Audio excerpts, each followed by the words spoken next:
A slab of pale limestone splits along a hidden seam, and the sound is almost nothing. A dry tap, a soft parting, like a book opening to a page no one has read. The two halves come apart in a quarry in southern Germany, in the quiet country near Eichstätt and Langenaltheim, where the rock lies in even sheets the colour of old cream.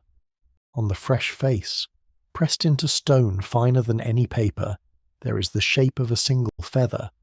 Not a bone, not a claw. A feather, complete, with its central shaft and the delicate comb of barbs branching off to either side. It has waited there, unseen for roughly 150 million years. Hold that number for a moment, because it is the first strange thing about this stone. 150 million years. The feather in the rock is older than flowers in bloom, older than the wide grasslands, older than nearly everything you would recognize in a living landscape. It belongs to an animal we now call Archaeopteryx lithographica, and that single feather, found in the years around 1860 and 1861, was the opening clue.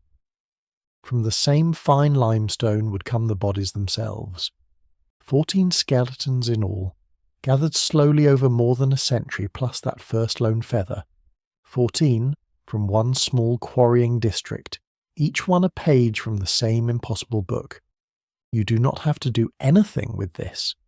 You can let it settle. Lie still, let your shoulders go heavy against the bed, and let the years open slowly, the way that stone opened, one quiet layer at a time. There is no hurry here. We have 150 million years to cross, and we're going to cross them at the pace of settling dust. So loosen your jaw. Let the room go dim behind your eyelids.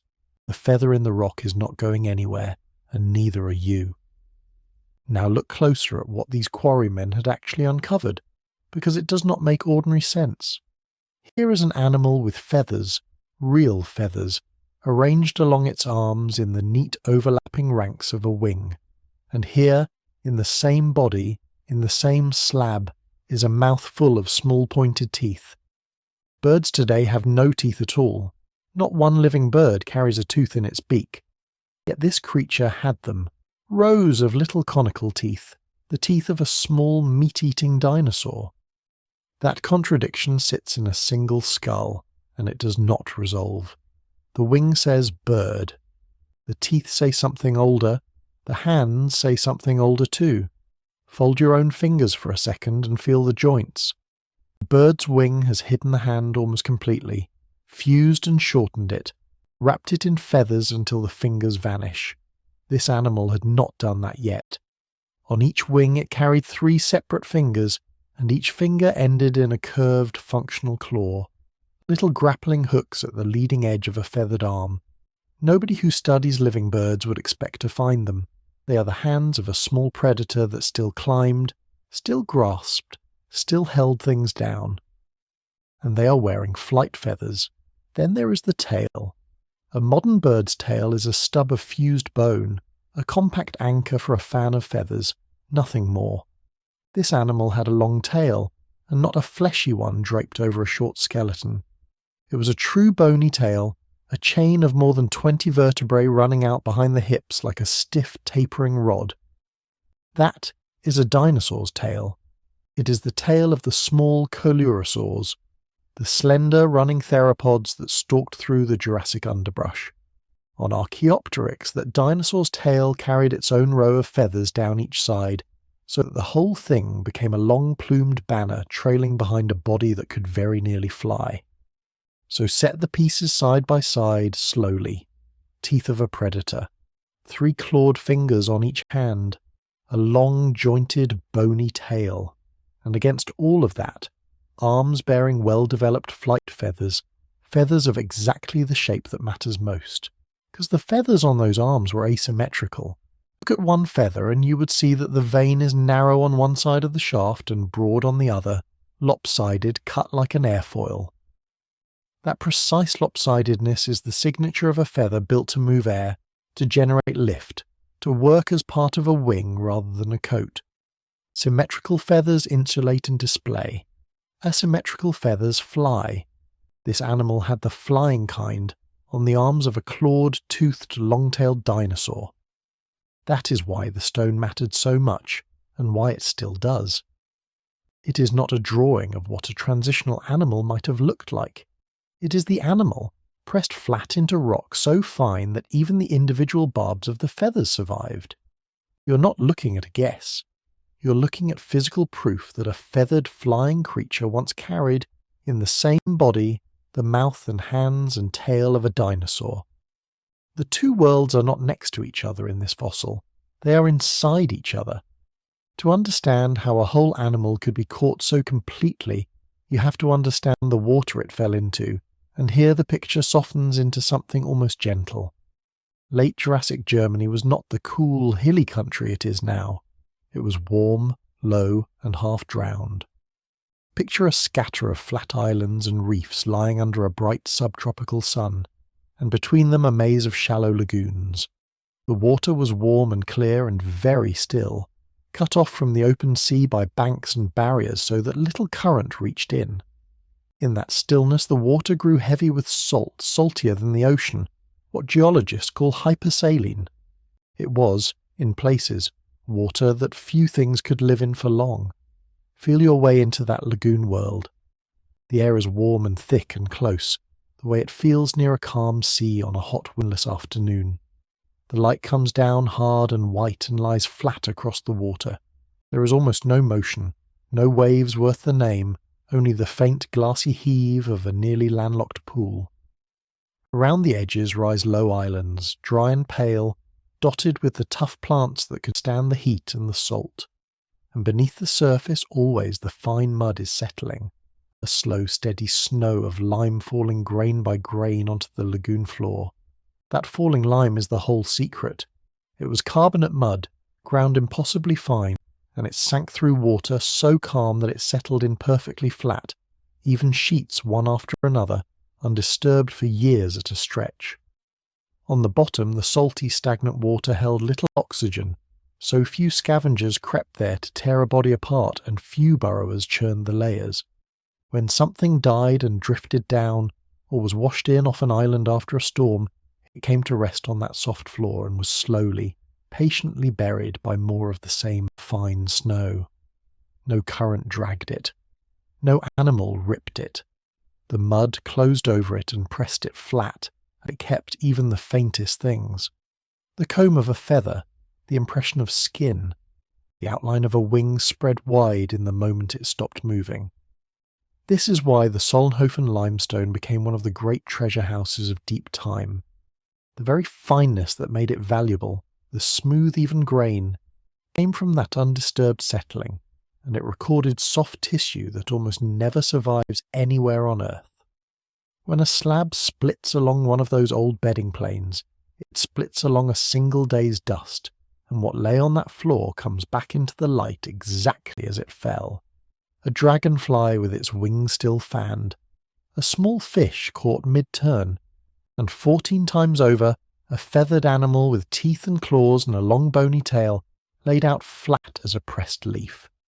Let that soften you further into the quiet. There was no violence in the burial itself, whatever brought the animal to the water.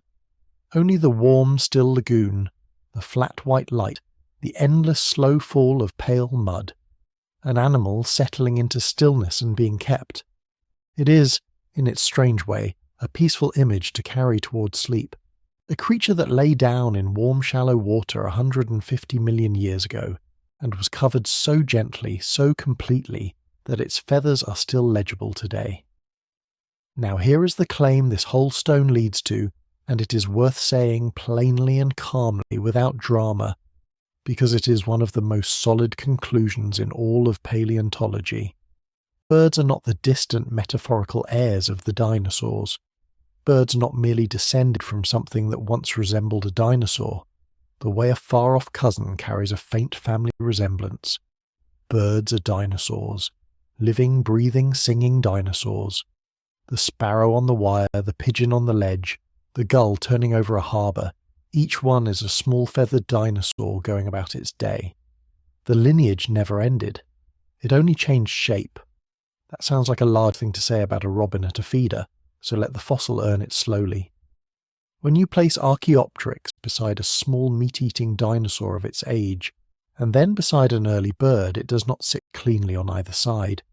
It sits in the seam between them, sharing deep features with both. The hips, the wrist, the skull, the long feathered arms, the clawed fingers, the bony tail. Trait by trait, it belongs to the same body plan as the small predatory dinosaurs, and trait by trait it reaches toward the birds. It is the hinge, and a hinge is not a wall between two rooms.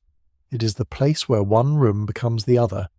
For a very long time that was hard for people to accept, and the difficulty is understandable. A bird seems like such a different kind of thing from a dinosaur. One is light, warm, quick, feathered, singing in a tree. The other, in the old imagination, was heavy, cold, scaled, and long gone. It felt like crossing from one category of life into another, but that gap was in our heads, not in the bones. The bones say the crossing is smooth, and this stone bird from the German lagoons was the first hard evidence that the crossing had a real, physical middle, an actual animal you could hold in your hands, half of one world and half of the next. Think again about what that middle looks like, because the details are what make it convincing rather than the idea alone. The teeth are not vaguely tooth-like. They are small, curved, and set in sockets the way a reptile's teeth are set, the way a small theropod's teeth are set. The clawed fingers are not decorative nubs. They are jointed, mobile digits tipped with real recurved claws, the working hand of a grasping predator. The tail is not a suggestion of a tail. It is a long, articulated column of bone, each vertebra locking to the next, the unmistakable armature of a dinosaur's balancing rod. None of these are things you would invent to prove a point.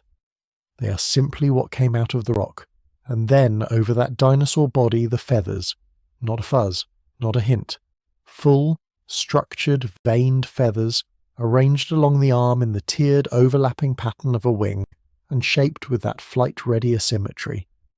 Whether this animal truly flew the way a modern bird flies, or flapped clumsily, or mostly glided from height, is a question people still weigh carefully, and it is right to hold it open rather than force an answer. But the feathers themselves are not in doubt. They are there in the stone, barb by barb, on the arms of a small-toothed dinosaur. That combination is the reason a single quarrying district in Bavaria changed how we understand the whole tree of life. Before these slabs, the descent of birds from dinosaurs was a thought, a hypothesis, something argued from scattered bones and educated intuition. After them, there was a body on the table, a creature that could not be sorted neatly into either box because it plainly belonged to both. When you cannot draw the line between two groups because an actual animal is standing in the way, that animal is telling you the line was never really there. Come back once more to the physical thing, the object itself, before we let the scene go quiet. A slab of fine cream limestone, cool and smooth to the touch, heavy for its size. On its face, spread flat, the pressed shape of an animal, a little larger than a modern crow, wings open, long tail streaming, fingers splayed, jaws slightly parted around their little teeth. Around the bones, faint but unmistakable, ghosts of feathers, each one a delicate fan of lines fixed forever in stone. It is beautiful in the plain way that true things are beautiful. Nothing about it is exaggerated. It is simply what was there, kept whole by warm still water and a long patient snow of lime. There is a particular stillness to a fossil like this, and it is a good stillness to borrow as you drift. The animal is not frozen in fear or struggle. It is simply at rest, laid out flat, its wings open as if in a last slow glide, held in the finest stone the Jurassic ever made. 150 million years of silence pressed into a slab you could carry under one arm. The lagoon that made it is long gone, dried and lifted and folded into hills, but the animal remains, legible, calm, waiting. And it was, for a long time, mostly a thing to be wondered at rather than fully understood. People knew it was strange. They could see the teeth and the claws and the feathers all together, and they could feel that it meant something important about where birds came from.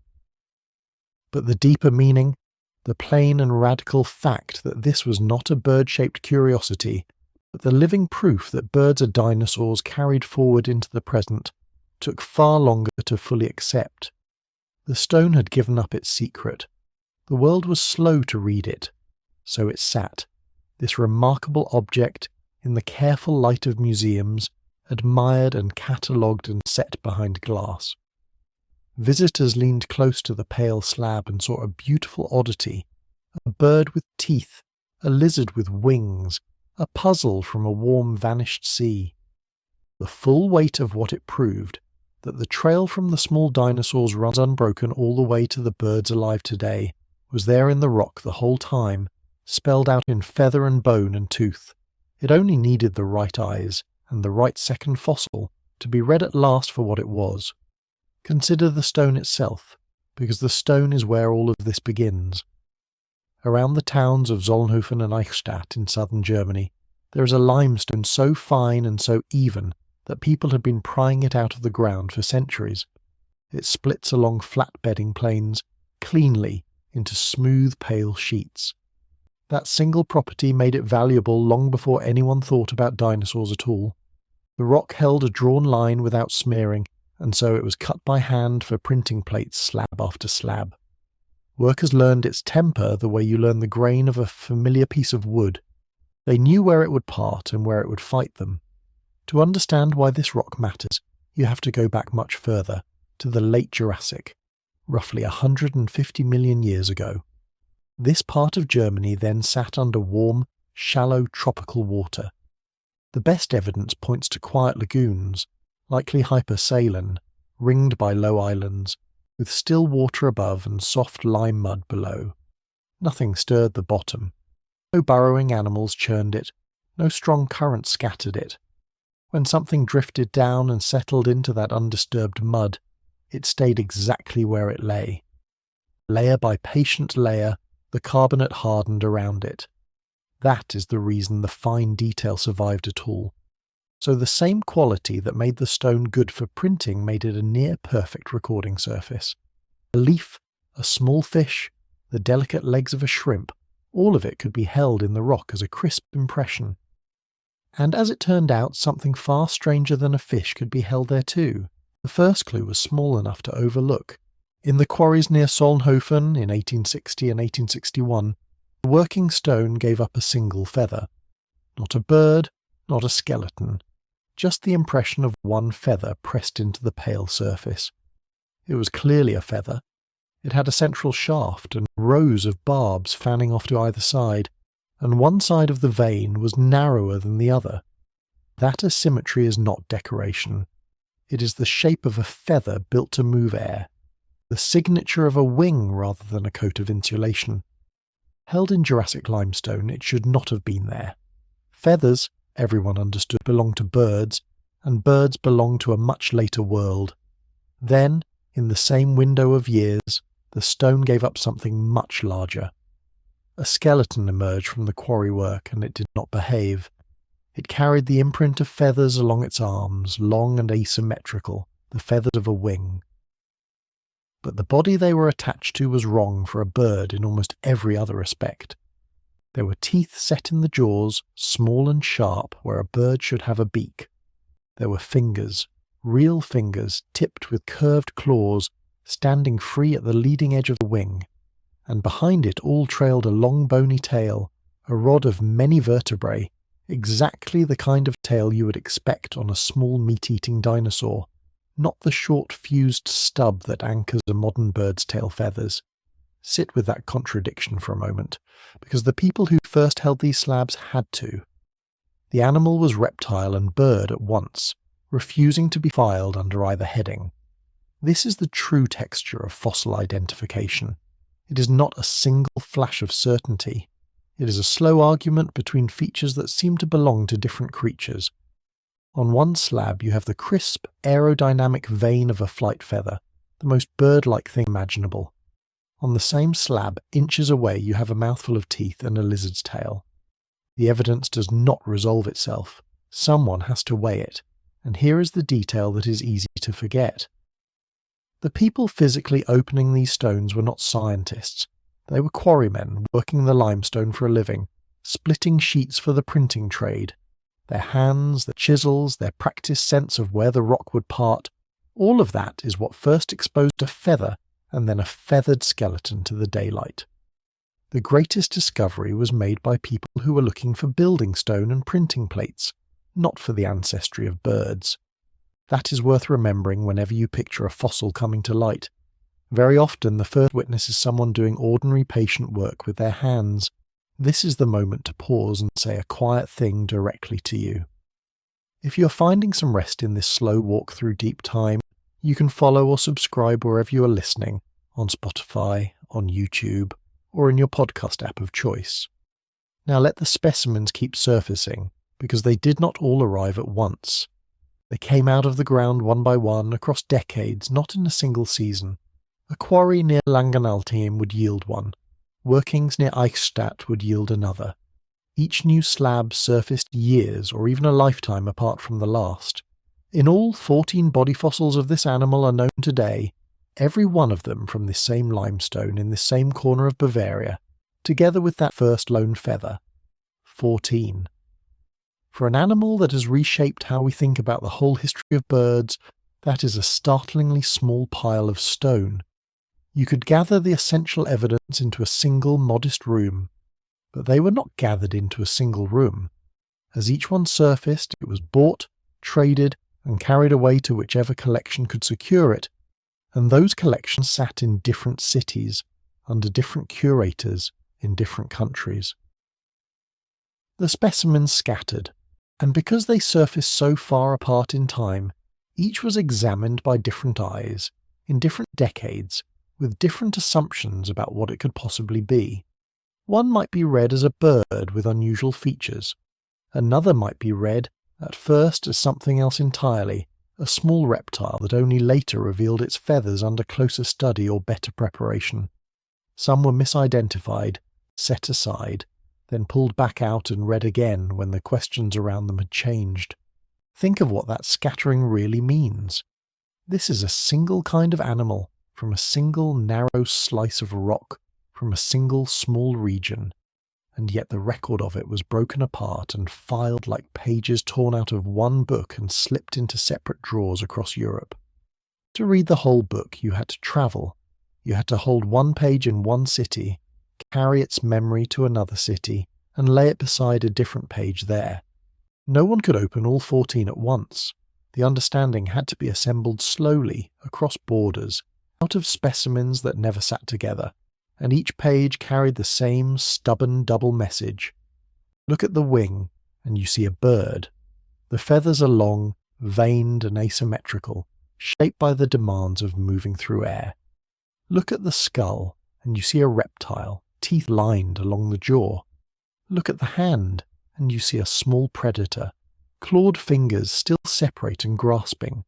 Look at the tail, and you see a dinosaur, a long jointed rod running out behind. The animal held all of these truths in one body at the same time, and it held them so plainly that no honest observer could throw any of them away. That is the quiet difficulty these early specimens posed. They were not subtle. The feathers were obvious. The teeth were obvious. The long tail and the clawed fingers were obvious. Nothing had to be imagined or inferred to see the contradiction. It lay right there in the pale stone exposed by a quarryman's chisel, waiting. The only hard part was believing what the rock was so clearly showing, and then deciding what it meant. For a long time that meaning stayed unsettled. The creature was named, catalogued, and set behind glass, admired as a beautiful oddity, a bird that had somehow kept a reptile's teeth and tail. It was described, drawn, and argued over, and then, in a sense, it was allowed to rest. The urgency drained out of the question. The specimen became a treasure to be protected rather than a clue still demanding an answer. It sat in its case, complete, and yet only partly read, its teeth and its wing feathers held in the same slab, saying the same thing they had always said, while the world around it slowly stopped listening closely enough to hear it. For nearly 100 years that stone bird waited in its glass case, half understood, until a young man holding a very different fossil claw would finally ask what it truly was. For nearly 100 years that stone bird waited in its glass case, half understood, until a young man holding a very different fossil claw would finally ask what it truly was. Picture the claw first. It is dark and curved, longer than your thumb, hooked like a pruning blade left out in the rain. It came out of dry Cretaceous rock in the Badlands of the American West in the middle of the 1960s. A Yale paleontologist named John Ostrom was working the exposed beds that season. He was not looking for a bird. He was looking for the ordinary bones of a small meat-eating dinosaur, the sort of thing that fills a museum drawer and troubles no one. What he lifted out of the ground would not stay ordinary. The claw belonged to the second toe of the animal's foot. It was oversized, retractable, and clearly built to swing. You can feel, just by holding a cast of it, what it was for. This was a hooked instrument for gripping and for opening, a tool of appetite carried on the foot. Ostrom would name the animal Deinonychus antiropus, and the first half of that name simply means terrible claw. Let the scene settle around you for a moment. The rock these bones came from was tens of millions of years younger than the Solnhofen limestone that held Archaeopteryx. Different continent, different age, a different world of heat and river mud. And yet, as Ostrom cleaned the skeleton bone by bone in the years that followed, an old and quiet resemblance began to surface. It rose slowly, the way a shape rises through murky water before you can name it. The animal was lightly built and fast. Its bones were slender and hollowed. Its long tail was stiffened into a rigid rod. A counterweight held out behind the body for balance while it ran and turned. Its hands were long and grasping, tipped with curved claws, folded close against the arms. None of this, on its own, spelled bird, but the wrist did. Here is the detail that mattered most, and it is worth slowing down for. In the wrist of Deinonychus sat a small bone shaped like a half-moon, a crescent. This bone let the hand swivel sideways against the forearm rather than only up and down. Fold your own hand flat and swing it toward your little finger, and you are miming, roughly, the motion that this wrist allowed. In a living bird, that same swivelling wrist is what tucks the wing closed, and then throws it forward on the downstroke of flight. Ostrom was looking at a flightless ground predator, and it carried the folding wrist of a bird. You should understand how strange that was to see in the 1960s. For most of a century, the reigning idea was that birds and dinosaurs were cousins only in the way that all reptiles are cousins, distant and vague. Birds were their own thing, delicate and separate, descended from some early unknown reptile lost in the Triassic. Dinosaurs were the failures, the slow-cold giants that had left no living heirs. That was the settled picture. It hung in textbooks like a framed portrait no one questioned. Ostrom questioned it, because the bones in front of him would not let him do otherwise. He set the hand and wrist of Deinonychus beside casts of Archaeopteryx, that feathered creature from the German lagoons, and the two matched in place after place, the same long grasping fingers, the same clawed hand, the same lightly built shoulder, the same crescent wrist bone doing the same swivelling work. The Solnhofen animal had feathers and could probably fly, at least a little. The Montana animal was earthbound and armed. But under the skin, in the architecture of the skeleton, they were built to a shared plan. That was the moment the old idea stirred. Not a new idea at all, in truth. A very old one, asleep for generations, waiting for someone to walk back into the room and turn the light on. To find where the idea first came from, you have to travel back to the 1800s, to England, to a naturalist named Thomas Henry Huxley. He was one of the sharpest anatomists of his century, a man who read bones the way a musician reads a score. When the first Archaeopteryx skeletons came to light, Huxley studied them closely. He also studied the small dinosaurs then known, and the skeletons of ordinary living birds. And he noticed, more than 150 years ago, that the leg and hip and foot of certain small dinosaurs looked startlingly like the leg and hip and foot of a bird. Huxley said so plainly. He argued that birds and dinosaurs were deeply structurally linked, that the gulf between them was far narrower than anyone assumed. It was a bold claim for its time, offered with the same calm certainty he brought to everything, and then, slowly, it faded from view. Newer arguments crowded it out. The fashion of the science moved elsewhere. The notion that birds were, in some real sense, dinosaurs became a curiosity in an old book, a thread dropped mid-sentence and left hanging for the better part of a century. That is the dormant idea. It did not die. It simply waited, the way the Archaeopteryx slabs themselves waited in their cases, correct and unread. Huxley had seen the resemblance in the hips and legs. What he lacked was the weight of evidence to make it stick, and the wider picture to make it make sense. He had a strong hunch and a handful of bones. He did not yet have Deinonychus. Now put the two men in the same long conversation, a century apart. Huxley in the 1800s, pointing at the legs of birds and dinosaurs and saying, "Look, these are the same." Ostrom in the 1960s holding the folding wrist and the terrible claw, saying, "Yes, and look here too, and here." The younger man had walked into the room the older man had left, and found the light switch exactly where the first had said it would be. Ostrom published his full description of Deinonychus in 1969. It landed with quiet force. Here was a dinosaur that was active, agile, and lightly built, nothing like the sluggish tail-dragging monsters of the old imagination. It ran on its toes, it balanced with a stiff tail, it grasped with bird-like hands and swiveled a bird-like wrist. And in the years just after, Ostrom returned to Archaeopteryx directly, examining the specimens with fresh eyes and cataloguing feature after feature that the feathered animal shared with small ground-running dinosaurs like his own. His conclusion was as simple as it was heavy. Birds had not merely descended from some vague ancient reptile. Birds had descended from small theropod dinosaurs, the two-legged meat-eaters, the very group Deinonychus belonged to. The line ran straight from those quick predators to the animals singing outside your window. Huxley had been right all along. He had just been early. This is the hinge the whole modern picture turns on, so let it rest in your mind a moment before you drift further. A bird is not a distant relative of the dinosaurs. A bird is a dinosaur. The pigeon on the ledge, the crow crossing a grey field, the small brown sparrow at your feeder, each one is a living theropod, a surviving branch of the same family that included the terrible claw.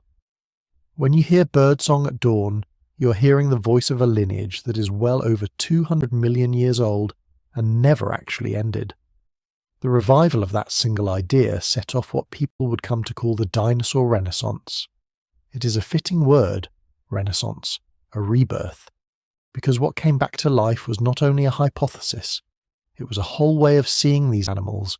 If birds were dinosaurs, then dinosaurs might have been like birds in ways no one had allowed.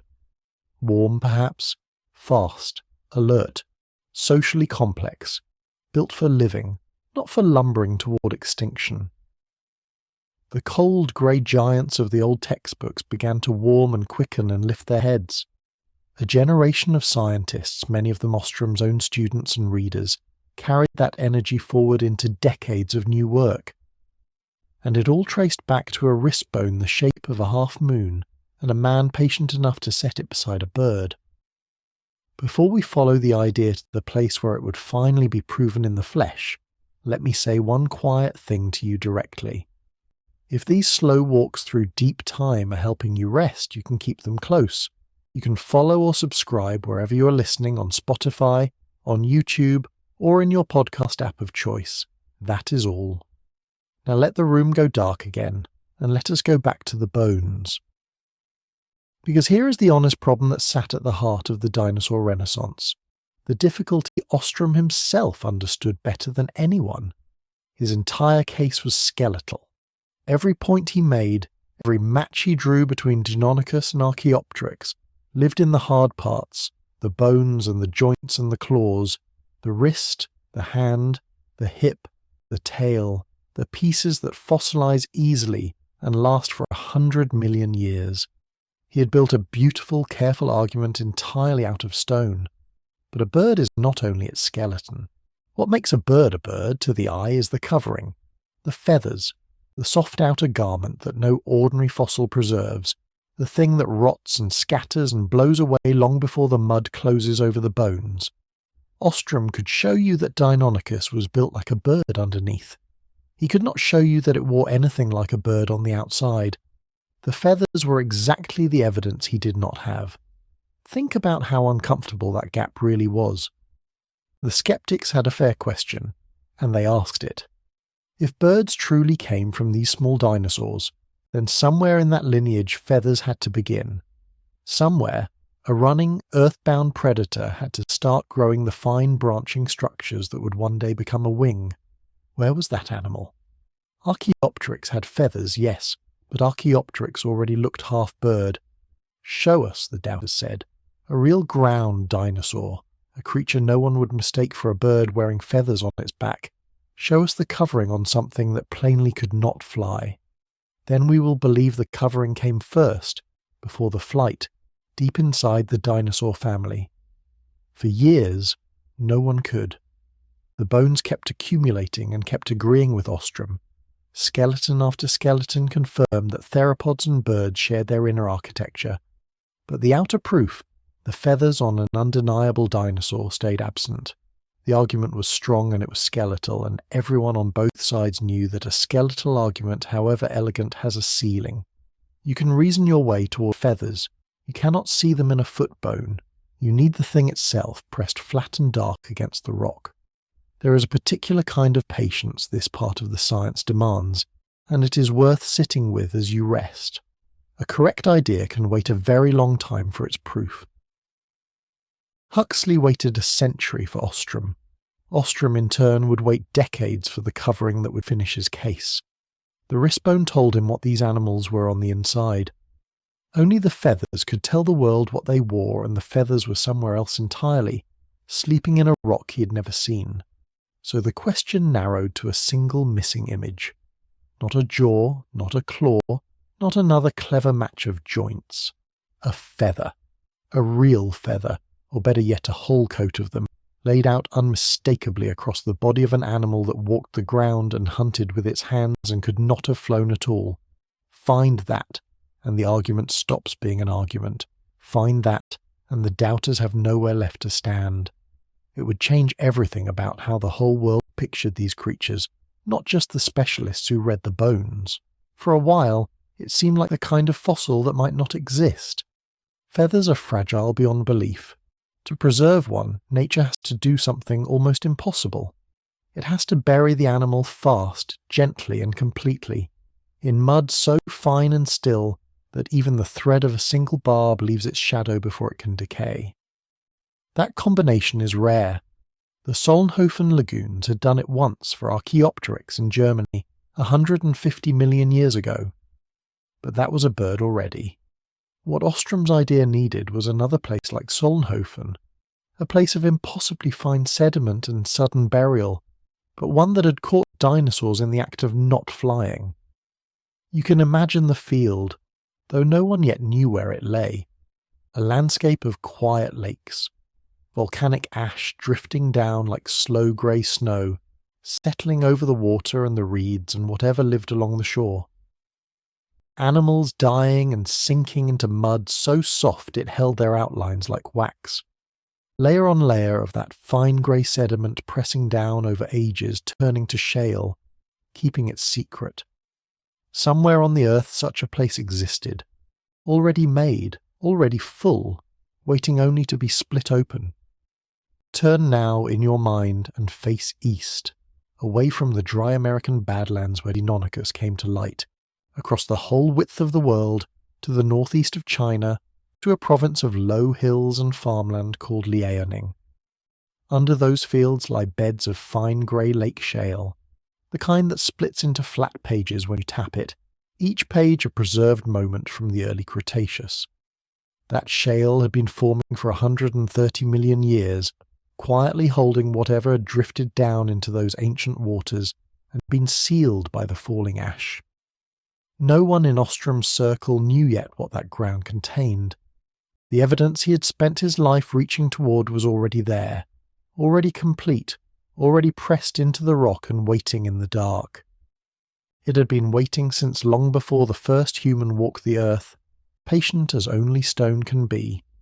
The idea was proven in the bones. The proof of the covering lay a world away, unread, in the pages of the shale. Everything Huxley had guessed in the 1800s, everything Ostrom had rebuilt from a wrist bone in the 1960s, everything the skeptics had demanded and the skeletons could not supply, all of it pointed to that one quiet region and the fine grey rock beneath it. The whole weight of the argument leaned eastward now, toward a place most of the world had never heard of. What the bones could not finish, the shale would. It only needed someone to lift a spade and break it open. You are standing now on the shore of a lake that will not last, and the water in front of you is barely moving. It is fresh and cool, dark with the runoff of 100 small streams. The land around you is low and green, and the air lies heavy with moisture on your skin. This is Western Liaoning in the early Cretaceous, roughly 125 million years before any morning you have known. The lakes here are wide and shallow. They are ringed by stands of low conifers, and their needles carry a faint smell of resin. Beneath those trees grows a thick understory of ferns, unrolling pale green fronds in the humid shade. Feel how warm it is. Not the dry heat of a desert, but a close damp warmth. The kind that settles into cloth and hair and does not leave. The sky above the lake is often grey rather than blue. That grey is not only cloud, it is haze, the fine drift of a land that is quietly, chronically volcanic. Somewhere beyond the low hills, vents and fissures breathe. They send up steam and dust and the occasional darker plume, and the wind carries it all across the water in a thin, patient veil. Listen, and the world is not silent. Insects hum low over the ferns, a steady grain of sound you stop noticing until it pauses. Water moves against the mud with a soft, repeating hush. Somewhere in the conifers there are calls, thin and quick, the voices of small animals you cannot yet name. The lake itself ticks and plops as things break its surface from below. All of it folds together into a sound like breathing, slow and even, the sound of a living basin going about its afternoon. Now, notice the smell. Under the resin of the conifers there is the green mineral smell of standing fresh water and the faint rot of leaf litter softening into the shallows. And threaded through both, always, is something drier and sharper. It is the smell of ash, not smoke, not fire close by, but the fine mineral scent of volcanic dust that has fallen so many times, the ground itself seems seasoned with it. You breathe it without thinking. Every creature here breathes it. It is the ordinary air of the Yixian world. That ash is the reason this place matters. Here in Liaoning, the rocks that hold the fossils belong to the Yixian Formation, and its animals were preserved largely through repeated volcanic ashfalls that buried them again and again near these ancient lakes. Watch the surface of the water on a still day, and you can see it happen. The plume drifts in from the hills. The wind loosens it, and then, so slowly you could almost miss it, the sky begins to shed. Fine grey particles settle out of the haze and touch the lake one by one, then in their thousands. It looks like snow. Soft grey snow falling without cold, settling on the flat black mirror of the water until the whole surface wears a dull, even film. It gathers on fern fronds and bows them a little. It powders the backs of animals drinking at the margin, and they shake it off the way you would brush flour from a sleeve. Most days this is nothing, a nuisance, a greying of the light. The lake absorbs it. The rain washes it down. Life goes on beneath the veil. But not every fall is gentle. Every so often the land exhales harder, and the ash comes not as a dusting but as a smothering load. It settles fast and thick onto the shallows and the shoreline mud. An animal that dies in that moment, or is caught and stilled by it, does not lie exposed to the slow work of ruin. It is covered within hours, or within days, sealed under a blanket of fine sediment before the usual undertakers of the dead can arrive. Think about what that sealing prevents. On an ordinary shore, a small body left in the open is quickly undone. Scavengers pull it apart and carry pieces away. Bacteria bloom in the soft tissues and dissolve them from the inside. Currents and wind scatter what remains, until only hard bone survives, and even that is jumbled and rolled. Feathers and fine filaments are the first things to go. They are thin, light, made to catch the air, and the air takes them. In almost every setting on this planet across almost all of time, the delicate covering of an animal simply vanishes. The ash cheats that fate. When it buries a creature quickly enough, it holds the body in place before decay and scattering can finish their work. The filaments stay where they grew. The barbs keep their arrangement. The faint halo of down around a small hunter presses down into the settling mud and leaves its shadow there, a thin, dark tracing that will still be legible after 100 million years. This is what the research means when it calls the burial here extremely rapid, yet not catastrophic. The animals are not obliterated. They are tucked in. Quiet, whole, and covered over, they are kept. You're watching a preservation engine at work, and it runs on ordinary weather. There is no single great disaster here. No wall of fire that ends the world. There is only the patient rhythm of a volcanic country, breathing out its dust across a chain of freshwater lakes, layer upon layer, season upon season, for millions of years. Each fall lays down a new sheet of fine grey sediment. Each sheet becomes, in time, a page.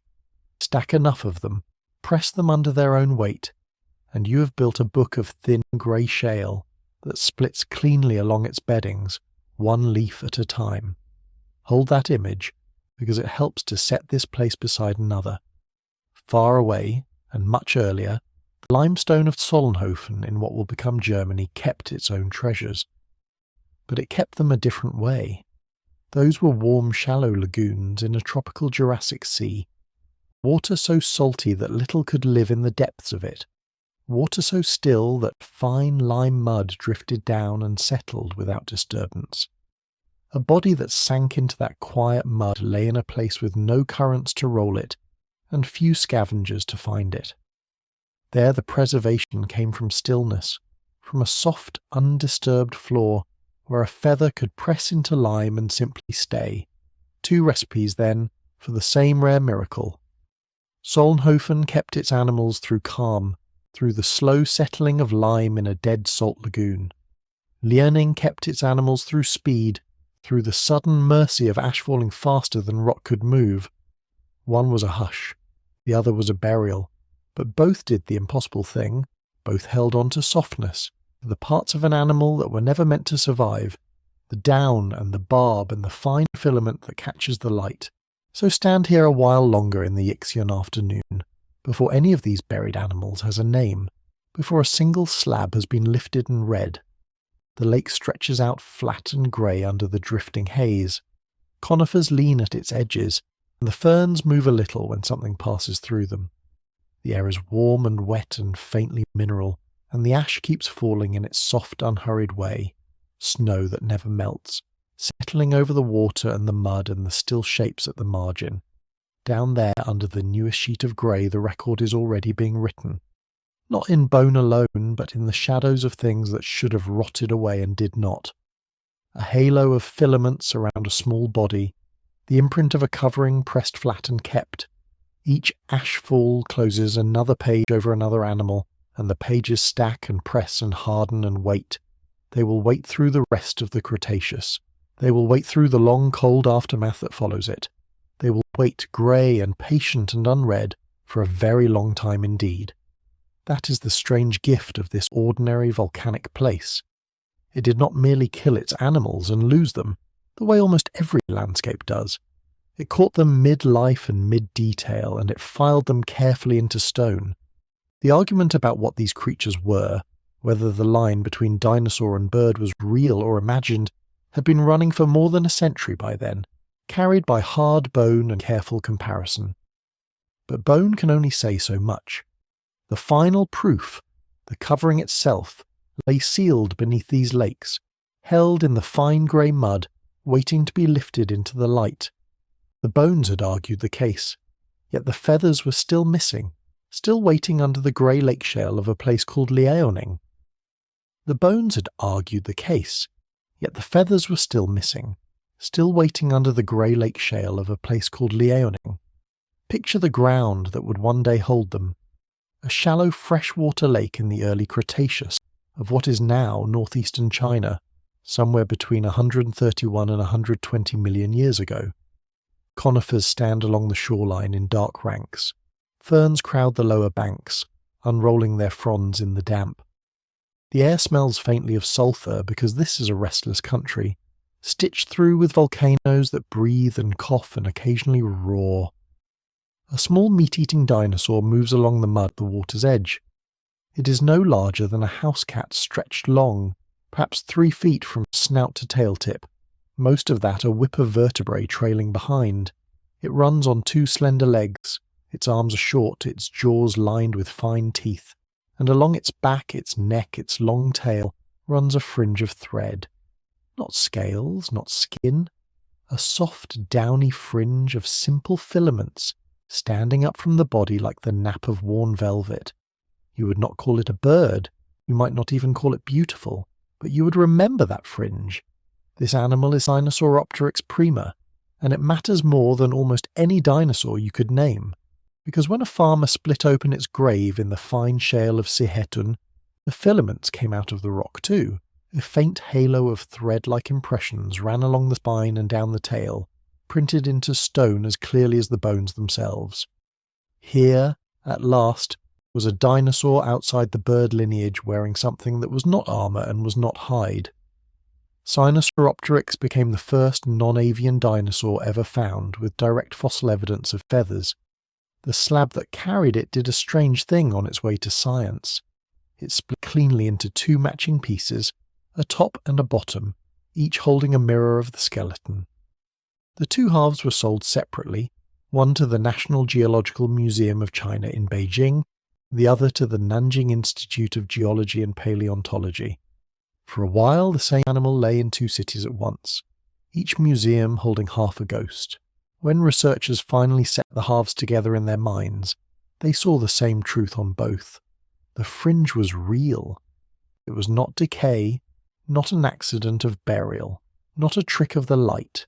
A dinosaur had been fuzzy. Take a moment here, before we go on, because this is where the whole picture begins to tilt.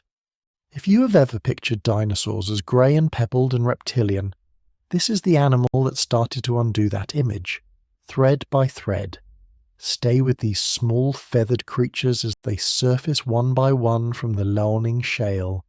Each one adds a piece, because Sinosauropteryx was only the beginning of what that ground would give up. Move forward with me to the summer of 1998, and to a single issue of the journal Nature, dated the 25th of June. In it, a team led by Ji Qiang announced not 1 feathered dinosaur but 2, side by side, both from the same rich beds of northeastern China. Their names were Caudipteryx zui and Protarchaeopteryx robusta, and these were not simple fuzzballs like Sinosauropteryx. These animals wore true feathers, the branched and varned kind, the kind you could pluck from a pillow.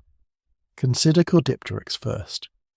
It stood about the size of a large ground bird, running on long legs, its body wrapped in a down-like covering. At the very tip of its tail sat a fan of feathers, spread like the splayed fingers of a hand held up to the light. On its short arms grew more feathers, longer ones, with a central shaft and a vein running out to either side. It looked, for all the world, like an animal built to fly, and yet it could not. Here is the detail that makes Caudipteryx so quietly important. Its wing feathers were symmetrical. The vein on one side of the shaft matched the vein on the other, mirror even, balanced. A flying bird's wing feather is not built that way. A flight feather is asymmetrical, narrow along the leading edge and broad behind so that it can bite the air and turn moving wind into lift. Symmetry cannot do that. A symmetrical feather is a beautiful thing, but it is aerodynamically dead. Chicxulub wore the shape of flight without the function of it. So what were the feathers for? Not for lift. Perhaps for warmth, holding a layer of still air against the skin. Perhaps for display, a fan raised and shivered in the low light of the lakeshore to catch the eye of a rival or a mate. Perhaps for shading eggs in a nest. We can read the shape and rule out flight with some confidence, because the feather geometry simply cannot generate lift. But we cannot watch the animal behave. That distinction matters, and an honest telling keeps it. The shape tells us what Archaeopteryx could not do. It does not tell us cleanly what it did. Archaeopteryx, its companion in that same announcement, tells a quieter version of the same story. Roughly the size of a turkey, sturdier in build, it too carried feather evidence in the rock. But its feathers were not clearly arranged along the wings in the way flight would demand.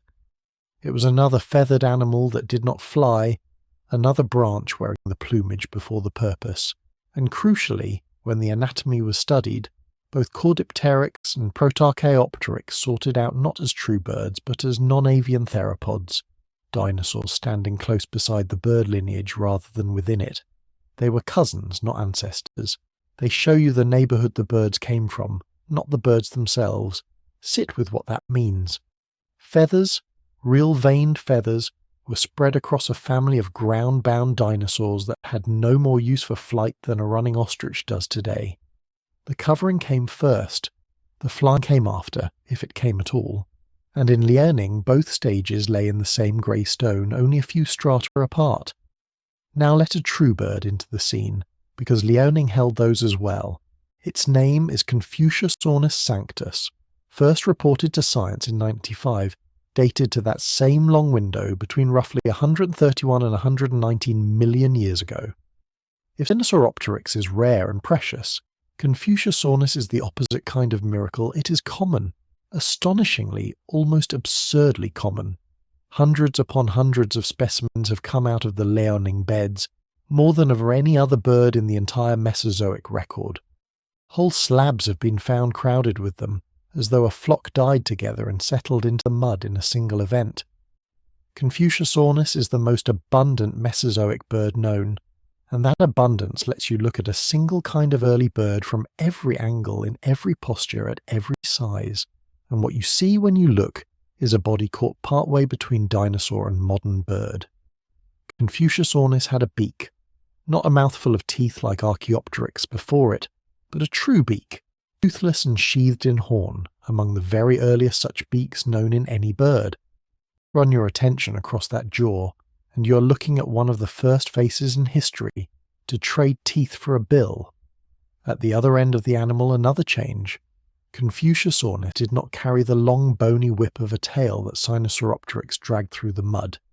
Its tail vertebrae were shortened and fused into a stump, a compact bone that anatomists call a pygostyle.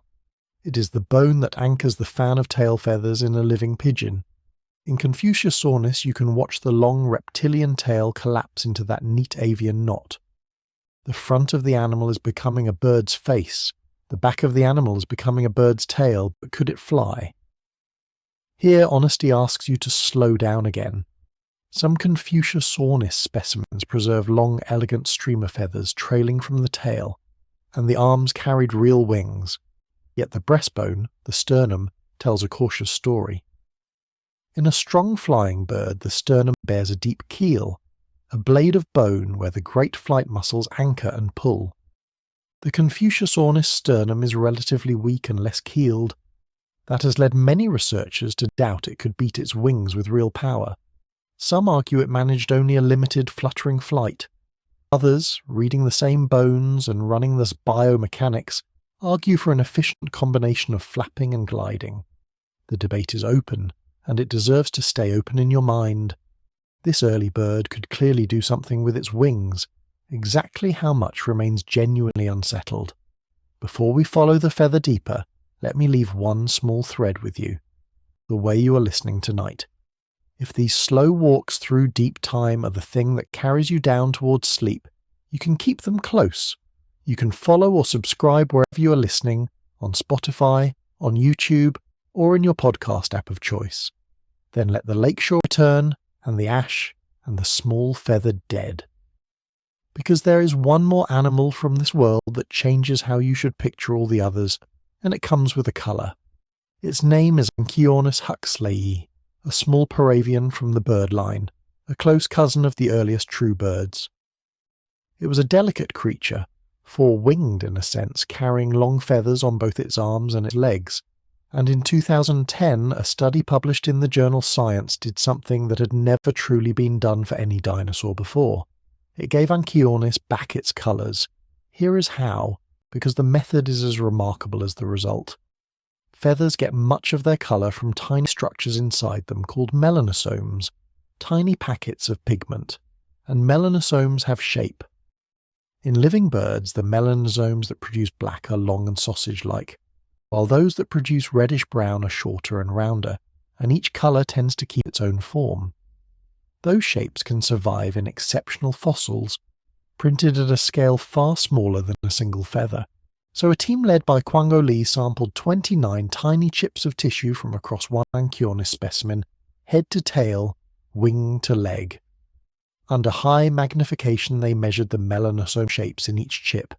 Then they compared those shapes to a library of shapes from living birds and read the colours back out region by region.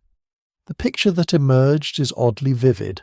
A body cloaked mostly in grey, wings and legs banded in black and white, the long feathers barred like the wing of a modern hawk, and crowning the head, a crest of reddish-brown feathers, a rusty mohawk standing up from the skull.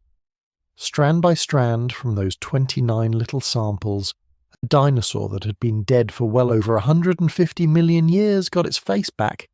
It was among the first full body colour reconstructions of any dinosaur ever made, and Anchiornis does something else for you. It anchors an idea that all these Liaoning animals have been circling. The idea that feathers did not arrive all at once, finished and ready for the sky, but grew into themselves in stages, over enormous stretches of time, for reasons that had nothing to do with flight. There is a model for those stages, proposed by the biologist Richard Prum in 1999, and it maps almost eerily onto what the fossils show. Walk down it slowly with me, one step at a time. The first stage is the simplest thing a feather can be, a single hollow filament, a tube of the protein keratin growing out from the skin, no branches, no vein, no shape beyond a thread. This is essentially the fuzz you met on Sinosauropteryx, the downy fringe along its back, a covering, nothing more. The second stage takes that single filament and splits it, so that a tuft of thin barbs grows from a common base, like a small brush. Now there is branching, but still no organised plane, still no shaft running down the centre, a soft, downy clump. The third stage adds the central shaft, a rachis, the stiff quill down the middle, with barbs coming off it to either side. Now the feather has a spine and a direction. It begins to lie flat to form a plane. The fourth stage closes that plane into a true vein. The barbs grow tiny hooks that zip together, locking the surface into a single smooth sheet, the kind you could hold up and see light through only at the edges. This is the closed pennaceous feather, the recognisable feather of a modern bird, and it is the kind Caudipteryx wore on its symmetrical flightless wings. Only in the fifth stage does the vein become lopsided, narrow in front and wide behind, the asymmetry that finally lets a feather work as a wing. That is the last step. That is where flight becomes possible, and notice where it sits in the sequence. Dead last. 4 full stages of feather had to exist before the fifth one, the flying one, could even be built. What makes Prum's model more than an elegant guess is that the Liaoning rocks, and the rocks like them hold examples of nearly every stage. Simple filaments on one animal, tufts and branched down on another, closed veins still symmetrical on a third, the asymmetrical flight feather arriving only at the very end on the animals nearest the birds. The fossil record does not show feathers appearing whole and flight-worthy overnight.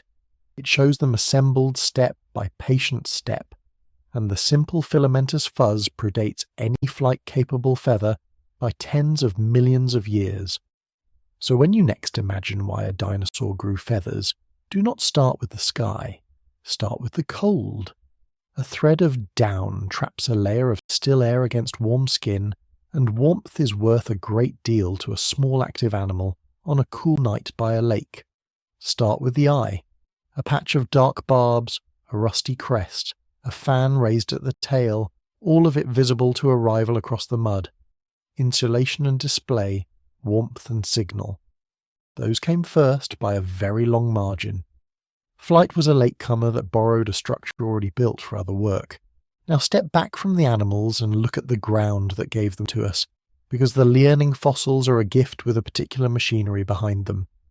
This was a landscape of lakes, broad, quiet, freshwater lakes, fringed by those conifers and ferns, sitting in a country of active volcanoes, and every so often one of those volcanoes would exhale. Not always a great catastrophe, sometimes only a heavy fall of fine ash, drifting down over the water and the shore, settling through the lake in a soft grey snow. That ash is the secret. When an animal died near one of these lakes, or was caught in a fall of ash, it could be buried fast. Buried quickly enough and gently enough that the soft parts did not have time to rot away or scatter before the sediment closed over them. Think about what that speed protects. A feather is mostly nothing, a spray of fine keratin barbs that a day of currents or a week of decay would smear into ruin. To preserve the print of individual filaments, you need to shut the animal away from oxygen and scavengers and moving water almost at once. The repeated ash falls of the Yixian Formation did exactly that, again and again, across the ages that these beds span. They laid down a fine-grained tomb that could hold the shadow of a single thread. Studies of the preservation suggest the burial was extraordinarily rapid, yet not some single world-ending event, just the ordinary lethal rhythm of a volcanic lake country, killing and preserving in the same grey breath. That is why Liaoning, and not somewhere else, became the richest window we have into the feathered dinosaurs. Not because feathers grew there and nowhere else. Feathers almost certainly grew across much of the theropod world, but most of that world had no fine ash and no quiet lakes to catch the dead so tenderly. In most places the feathers simply vanished and left only bone, and left generations of people to picture scaly dragons. Liaoning is the exception that lets you see what was always there, the covering the rest of the record threw away. And still, for all that the shell gives us, you must hold one honesty close as you walk out of this segment. You have been given a colour for Anchiornis, grey and black and white and rust, red from real melanosomes in real fossils. Some material from Sinosauropteryx has yielded pigment evidence too, but those are the rare cases. For the great majority of the Liaoning menagerie, for Caudipteryx and Protarchaeopteryx and Confuciusornis and so many others, no one truly knows the colours. The pigment evidence has not survived, or has not yet been found and measured. So when you picture them, keep most of them in muted, uncertain tones, browns and greys and soft darks that no one can confirm, and resist the urge to paint them bright. The honest palette of this ancient lakeshore is mostly unknown, and unknown is not a flaw in the picture. It is the true edge of what the stone can tell. Let the lake settle now in your mind. The conifers dark along the shore, the ash drifting down through still water. Somewhere in the reeds a small feathered animal, grey perhaps, or brown, we cannot say, folds a downy wing it cannot fly with and goes about the business of being warm and being seen. It does not know it is halfway to a bird. It does not know that the covering it wears is the least of the changes running through its lineage. Consider the smallest of them first, because size here becomes a kind of tenderness. Microraptor Guy lived in the forests of Liaoning in northeastern China. It walked there roughly 125 to 120 million years ago. From the tip of its snout to the end of its long feathered tail, it measured about 77 centimetres. In the units this voice prefers, that comes to roughly 2.5 feet. You could lay it along your forearm and past your elbow and still find a room to spare. It weighed close to 1 kilogram. That is a little over 2 pounds, about the heft of a loaf of bread lifted from a shelf. Hold that picture as you drift. A predator light enough to balance on one open hand.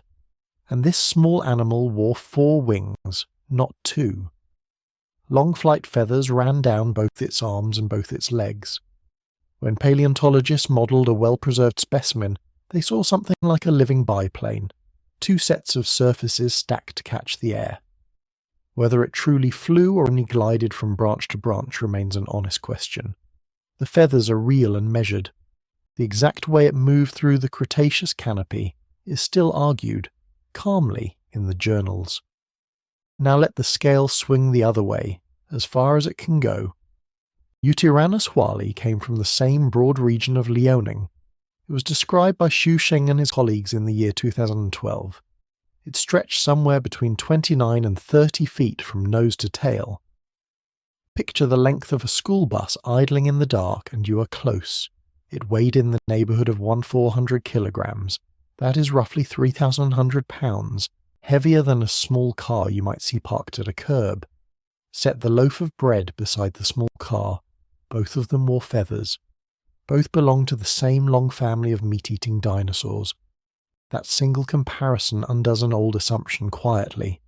Feathers were never only a small animal's insulation, and never only a device for flight. 3 skeletons of Yutyrannus were found, 1 older and 2 younger. Across their bodies, preserved in patches, ran simple filament feathers up to about 15 centimetres long, roughly 6 inches. That is the length of a pencil laid across your palm. On an animal the size of a school bus, those filaments most likely served for warmth or for display. This giant was never lifting off the ground. It carried its feathers for other reasons entirely. Between these 2 extremes lived a whole measured crowd, and each one carries its own numbers.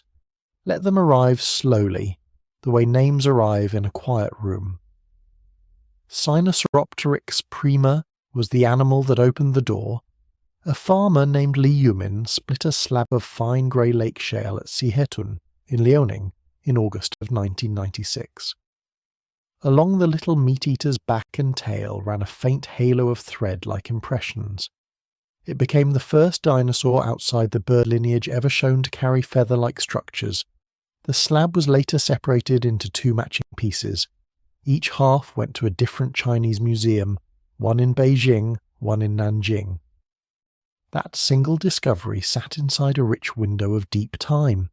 The Ixian Formation, where Sinosauropteryx was found, preserves its animals from roughly 131 down to about 120 million years ago. The dates matter here more than usual, so let them settle without hurry. These were not scattered ages. They cluster inside a volcanic landscape of freshwater lakes, ringed by conifers and ferns. Again and again, fine volcanic ash fell across those lakes and buried what lived beside them. The ash came down fast enough to hold feather and filament intact, rather than letting it rot or drift apart. That is why the numbers exist at all. The rock chose to remember. 2 more of that feathered crowd arrived together, announced in the journal Nature on the 25th of June 1998 by Ji Qiang and his colleagues. Their names were Dipteryx zui and Protarchaeopteryx robusta. Both were feathered. Neither could fly. Dipteryx wore a fan of feathers at the very tip of its tail and a soft, downy covering across its body. But its wing feathers were symmetrical. The 2 sides of each vein matched evenly. A flying bird's wing feather is lopsided, one side narrow, one side broad, and that asymmetry is what bites into the air for lift. A symmetrical feather cannot do that work, so Dipteryx almost certainly stayed on the ground, wearing plumage for warmth or for show. Archaeopteryx, its companion in that announcement, was roughly the size of a turkey. It too showed feather evidence, though not arranged as wings. Notice what the numbers are telling you, without raising their voice. Feathers appear here on animal after animal that never left the earth. They come in stages and shapes and sizes long before any of them lift a body into the sky. The small glider and the ground-bound turkey-sized runner wore related coverings for unrelated reasons. Then there is the one among them that had truly crossed toward the birds. Confuciusornis sanctus lived in Liaoning as well, and its dates run roughly from 131 to 119 million years ago. It was first reported in 1985. It is the most abundant Mesozoic bird known anywhere in the fossil record, recovered in hundreds upon hundreds of specimens from those ashy lake beds.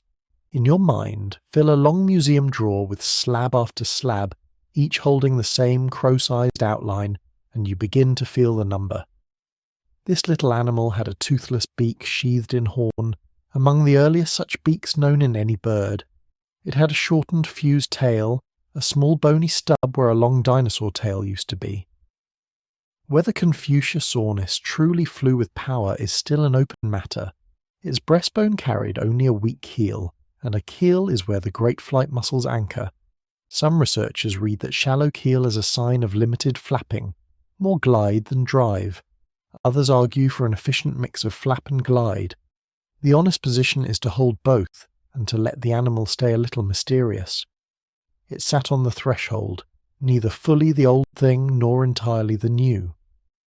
There were quieter figures too, small enough to slip past notice. Mei Long was a slender little animal, under 2 feet long, from that same Yixian rock, roughly 130 million years old. Its first specimen was found in 2004. It was preserved curled into a sleeping pose, head tucked between a folded forearm and its body, tail wrapped around, exactly the tuck-in posture a sleeping duck or sparrow settles into now. Its name means soundly sleeping dragon. Somewhere near you, a bird is sleeping in that same shape tonight. And far to the north, in the arid dune fields of the Gobi Desert in Mongolia, a different kind of number waited in the sand. There an oviraptorid called Citipati osmolsky, nicknamed Big Mama, was found by an American museum expedition. It lived roughly 75 million years ago, tens of millions of years after the Liaoning animals. It was preserved with its arms spread and folded around the rim of a nest. Beneath those arms lay more than 20 eggs, arranged in tight concentric rings. The posture is the brooding posture of a nesting bird, frozen mid-incubation by a sudden burial of sand. A parent covering its clutch, holding the exact shape a hen holds today. Let the roll call rest there for a moment, and let the figures stand beside one another in the dark.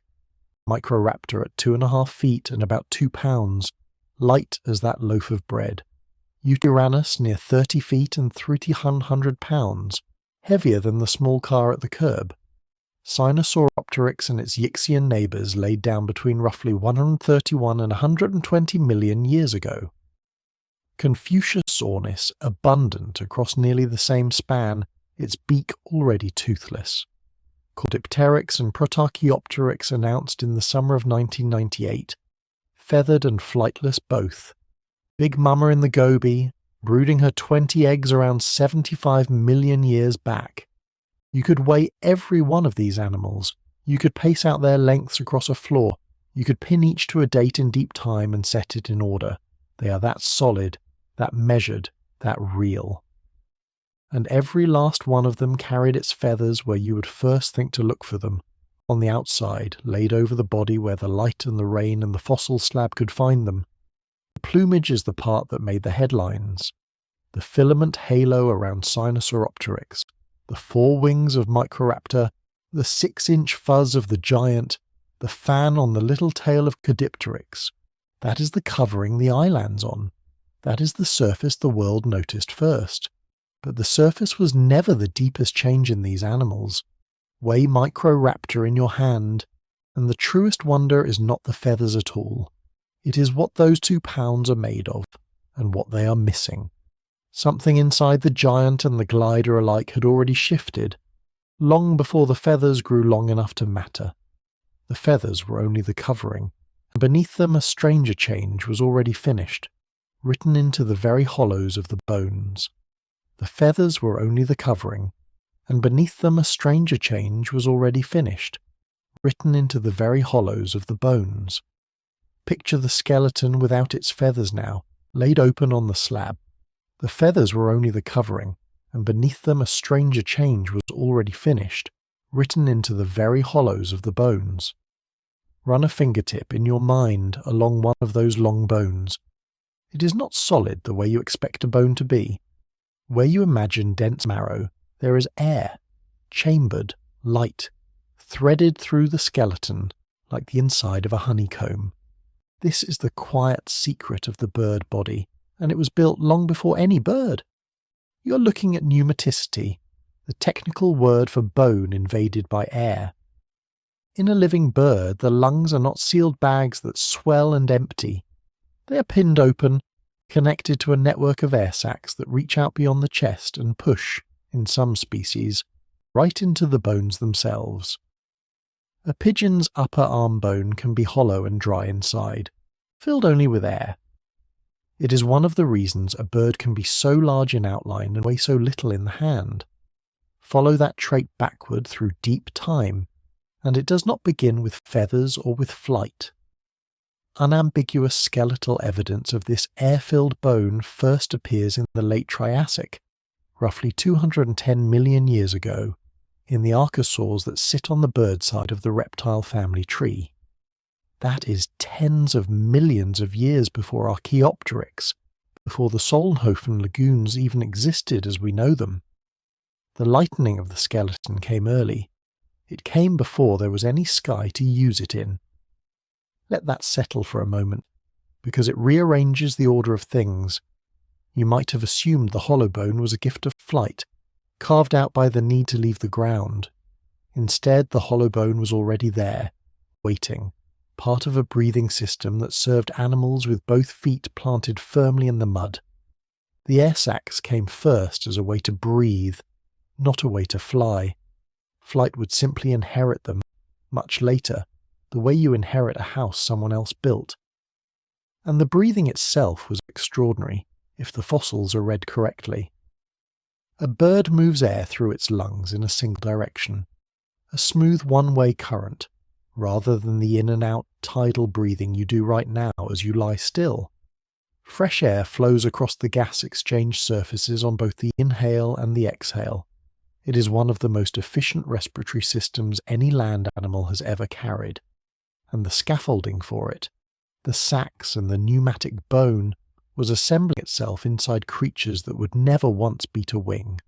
Stay with that image of hollowness spreading through a skeleton, because it did not happen only once, in one lucky lineage. This is where the fossil record turns almost stubborn in its message. Increases in skeletal pneumaticity, that same invasion of bone by air, evolved independently in as many as 12 separate theropod lineages.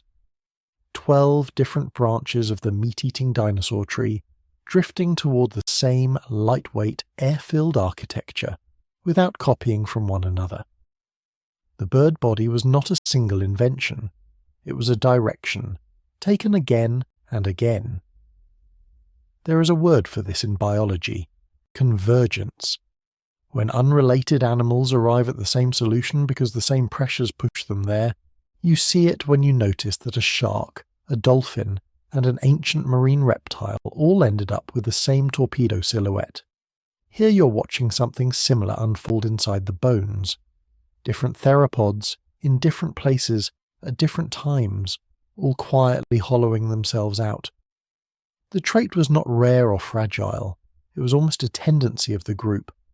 Consider what that means for how you picture these animals. When you imagine a large predatory dinosaur, you probably imagine something heavy, dense, ponderous. But many of them were carrying skeletons riddled with air pockets, lighter than their size suggested, breathing with a machinery closer to a heron than to a crocodile. The monster in your mind may have been built more like a bird than you ever pictured. The likeness was hiding in plain sight, sealed inside the bone where no eye could see it. In 2008, that hidden machinery was read directly out of the stone. A study described a large predatory theropod from Argentina and found in its skeleton the marks of avian-style air sacs deep inside the chest cavity.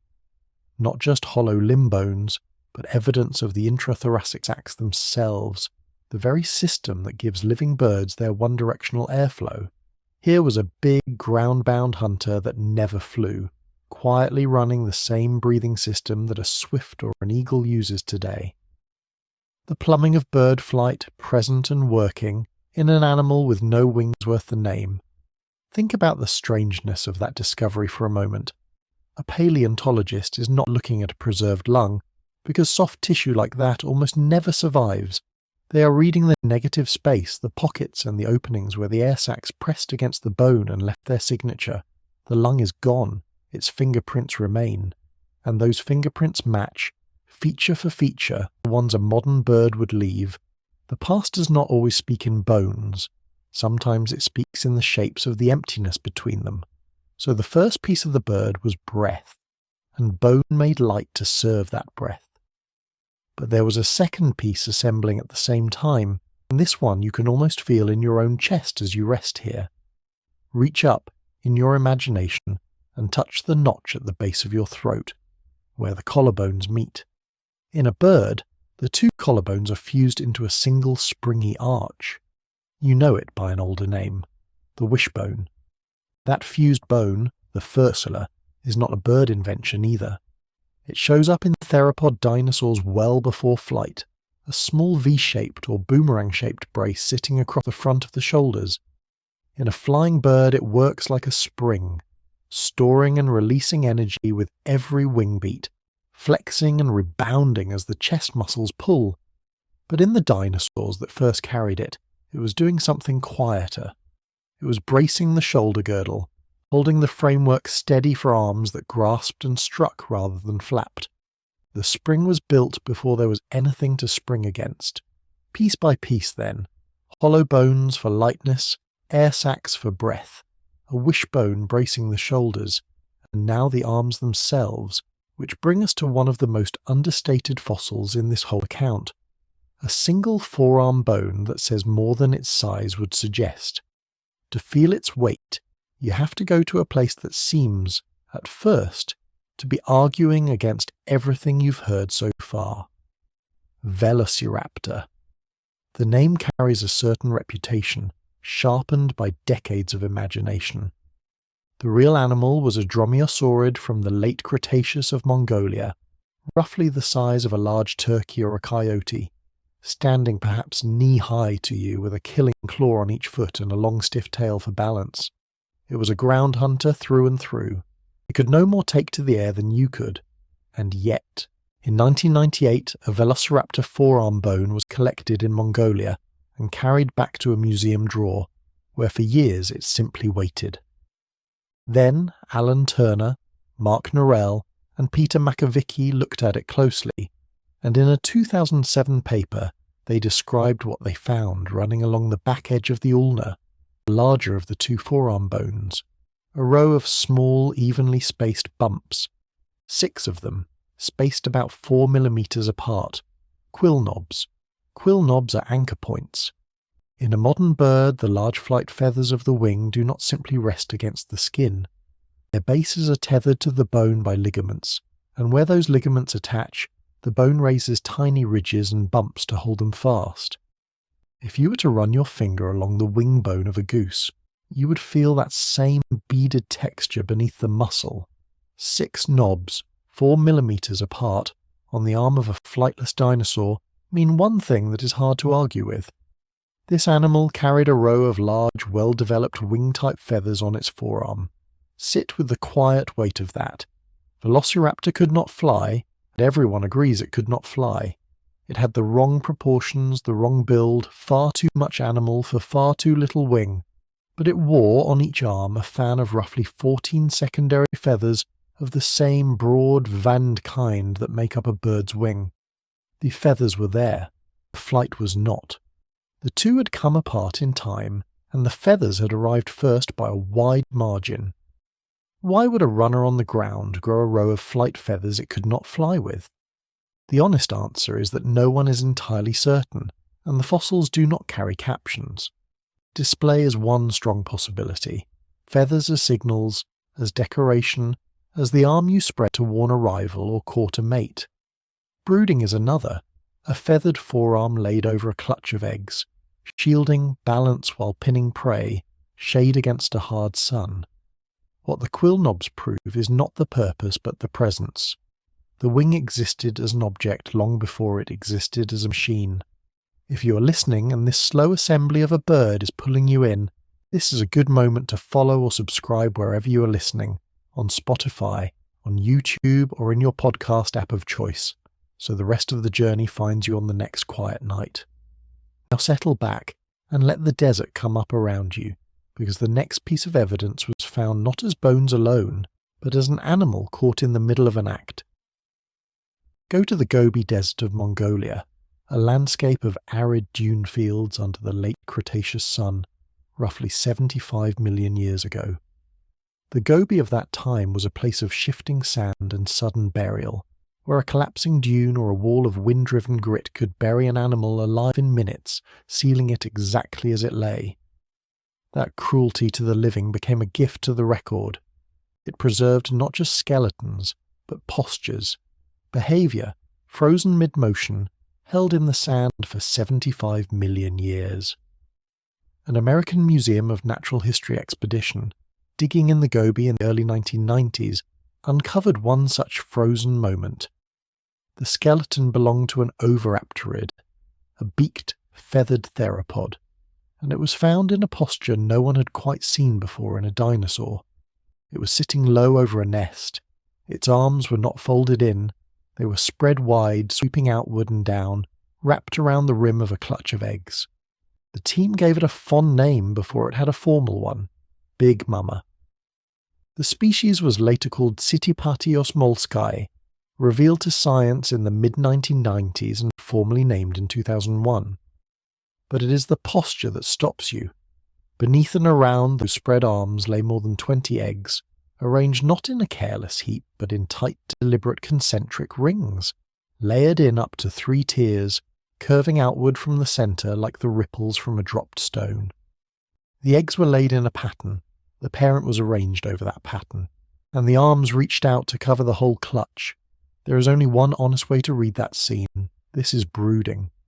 This is a parent sitting on its nest, sheltering its eggs with its body and its feathered arms, in exactly the manner of a hen over a clutch or a gull over its scrape. The spread-armed posture, the concentric egg rings, the central position of the adult, all of it matches the brooding behaviour of ground-nesting birds alive today. It is not an inference from a shape alone. It is a photograph of the behaviour itself taken in sand. And now the quill knobs of Velociraptor and the spread arms of Big Mama lean toward each other across the species and the miles. If flightless dromaeosaurs carried broad feathers on their forearms, and if oviraptorids sat over their nests with arms spread wide, one plausible use of those arm feathers becomes almost tender. A feathered forearm laid across a nest is a blanket. It traps warmth against the eggs. It shades them from the sun and shields them from the grit. The wing, before it was ever a wing, may have been a roof over the next generation. You can stand inside that Gobi night if you let yourself. The heat of the day is bleeding out of the sand. The parent settles lower over the eggs, arms drawn around them, feathers making a warm, dark hollow underneath. The wind is rising. Somewhere in that rising wind is the dune that will bury them both and hold them for 75 million years, until careful hands lift the sand away and find the arms still spread, still keeping their post. The devotion outlasted the desert. It outlasted the species. It reached us intact. That is the third piece of the bird then, not an anatomy but a behaviour, the instinct to shelter a clutch with a feathered body, present and preserved in an animal that never left the ground. Breath, bone, wing, and now care. But there is one more posture waiting in the rock, and this one is the gentlest of all, the one most likely to follow you down into sleep. For this we leave the Gobi and go east to the lake country of early Cretaceous China. The Yixian Formation of western Liaoning, roughly 130 million years ago, was a land of freshwater lakes ringed by conifers and ferns, sitting in the shadow of restless volcanoes. Every so often the volcanoes exhaled, and fine ash drifted down over the water and the shore, settling in soft grey sheets. That ash was a swift and gentle undertaker. It buried animals quickly and completely, holding feather and filament and posture in place before decay or scavengers could scatter them. It is why Liaoning gives us not just bones, but attitudes, the exact way an animal was arranged when the world went dark around it.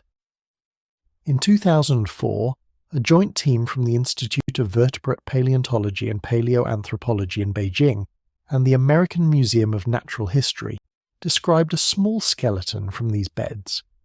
It was a troodontid, a slender bird-line theropod, under 2 feet long, small enough to hold cupped in your 2 hands. And it too was preserved in a posture, not brooding this time, not hunting, but resting. The animal was curled, its head was tucked down and folded back, resting between the body and one folded forearm. Its long tail swept around the whole body and came back to cradle it. It was, unmistakably, asleep. They named it Mei Long, which in Mandarin means soundly sleeping dragon. It is one of the most quietly astonishing fossils ever found, because of what the posture is. Watch a duck settle on the water at dusk, or a small bird on a branch as the light goes. It draws its head around and buries its beak into the feathers of its back or shoulder. It tucks a leg up. It wraps itself small. This is the tuck-in posture, and birds use it to conserve heat, to shrink the surface that the cold night can steal warmth from. It is the shape of a sleeping bird, and here is that shape, 130 million years old, held in a dinosaur no bigger than a duck. Head folded back into the crook of the arm, tail curled around the body like a drawn blanket. The very geometry of a sleeping bird, present in an animal tens of millions of years before flight was perfected. Mei Long did not fly. Mei Long slept the way the birds outside your window sleep tonight, curled against the cold, small and warm and still, waiting out the dark. 2 specimens of that sleeping dragon have been found in the same curled attitude, which suggests it was not a fluke of one death, but a genuine resting habit of the animal. This was simply how it slept, night after night, in life. The volcano only happened to catch it in the act and keep the pose forever. When you picture the great violence we usually associate with dinosaurs, hold this against it. A creature the size of a chicken, curled up for the night, head under its arm, tail around its feet, breathing slow. Some part of the bird was already dreaming. Now step back from the 4 scenes and see them as one picture, because this is the through line, and it is worth carrying with you into sleep. Look at what has been assembled. Hollow bones made light by air, a one-way breathing system with sacs reaching into the skeleton, a wishbone springing across the shoulders, broad veined feathers anchored to the forearm by rows of quill knobs, the instinct to spread those feathered arms over a nest, and the habit of curling head under wing to sleep away the cold. Every one of those is a signature trait of a living bird, and every one of them appears in animals that never flew. That is the quiet revelation of this whole stretch of the record. The bird was not built in the sky and lowered to the earth. It was assembled on the ground, part by separate part, across tens of millions of years, in creatures that walked and ran and hunted and brooded and slept, entirely earthbound. The lightness came for breathing. The wishbone came for bracing. The feathers came for warmth and display and shelter. The postures came for guarding eggs and saving heat through cold nights.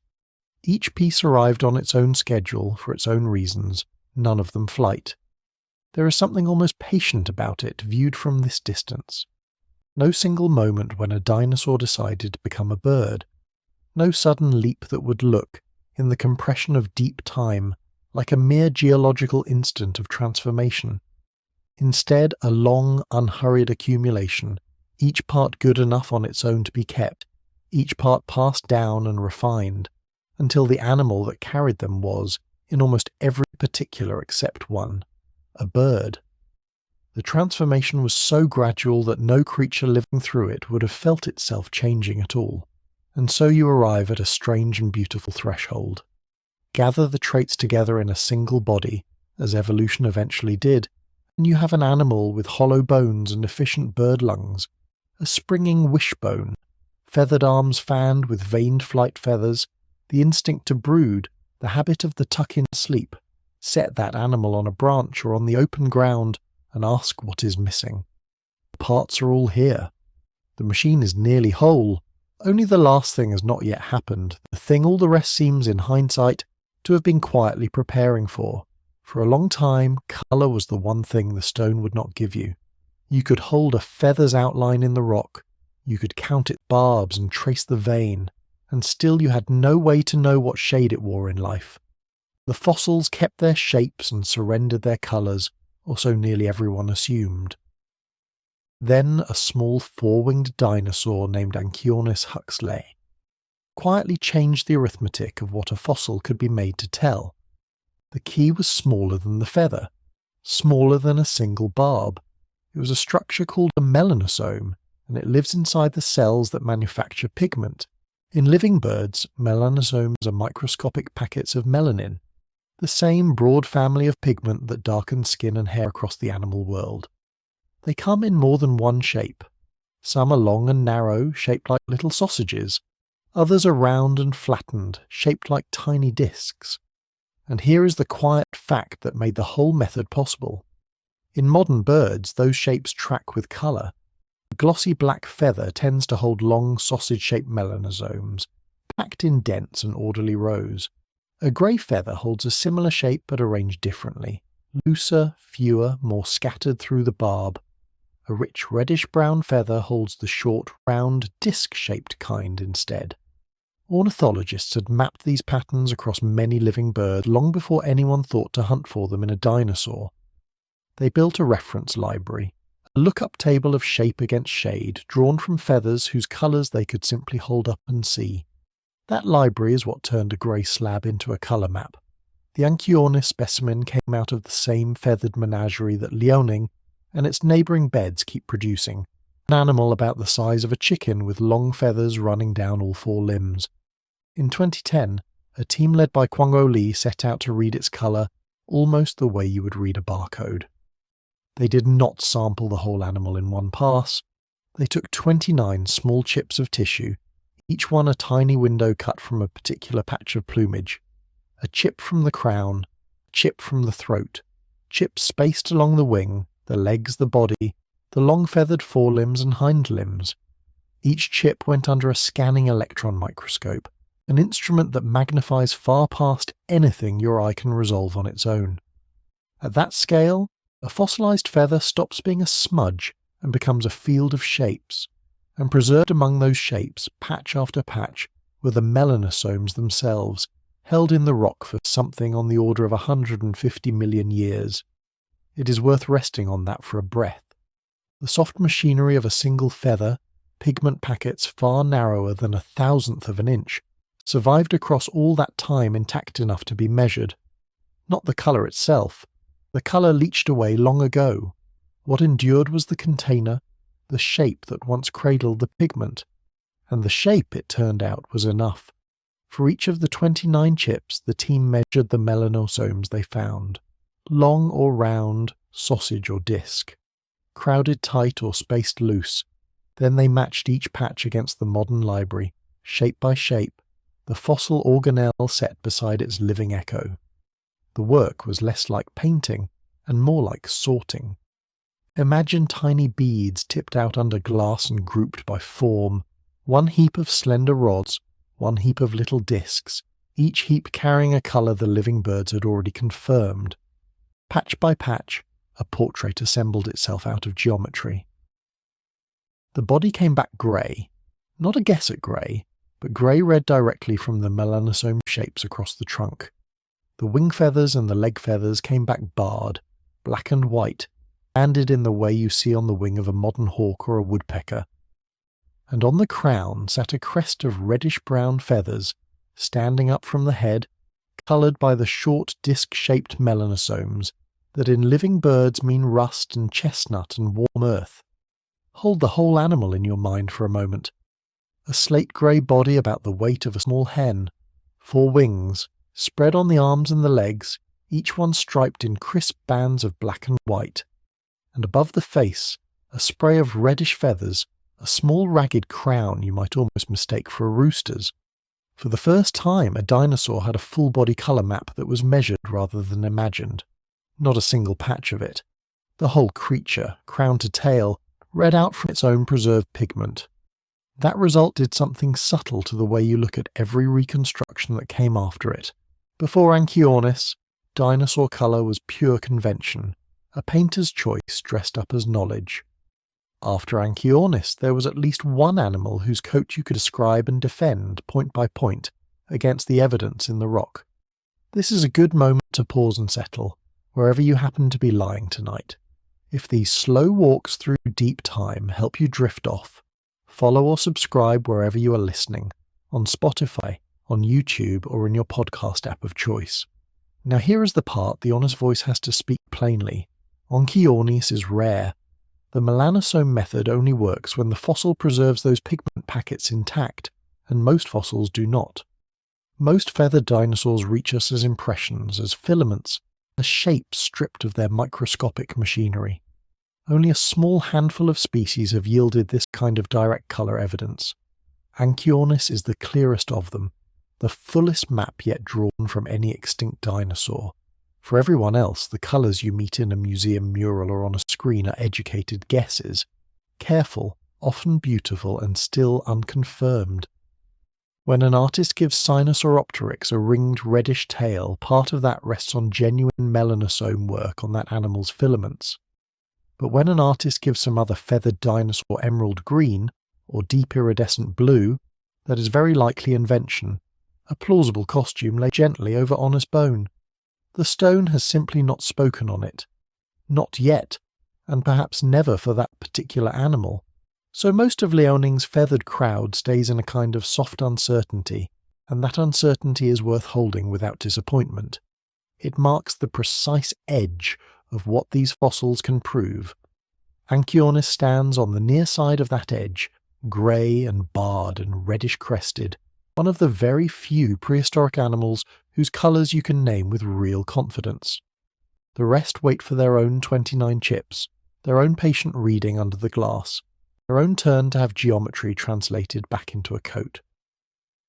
There is something else the colour study showed, almost in passing, and it matters for what comes next. It showed how finished these animals already looked. The banding on the wings of Anchiornis is the kind of pattern you find on birds that fly. The crest is the kind of ornament a living bird uses to signal, colour aimed at the eyes of its own kind.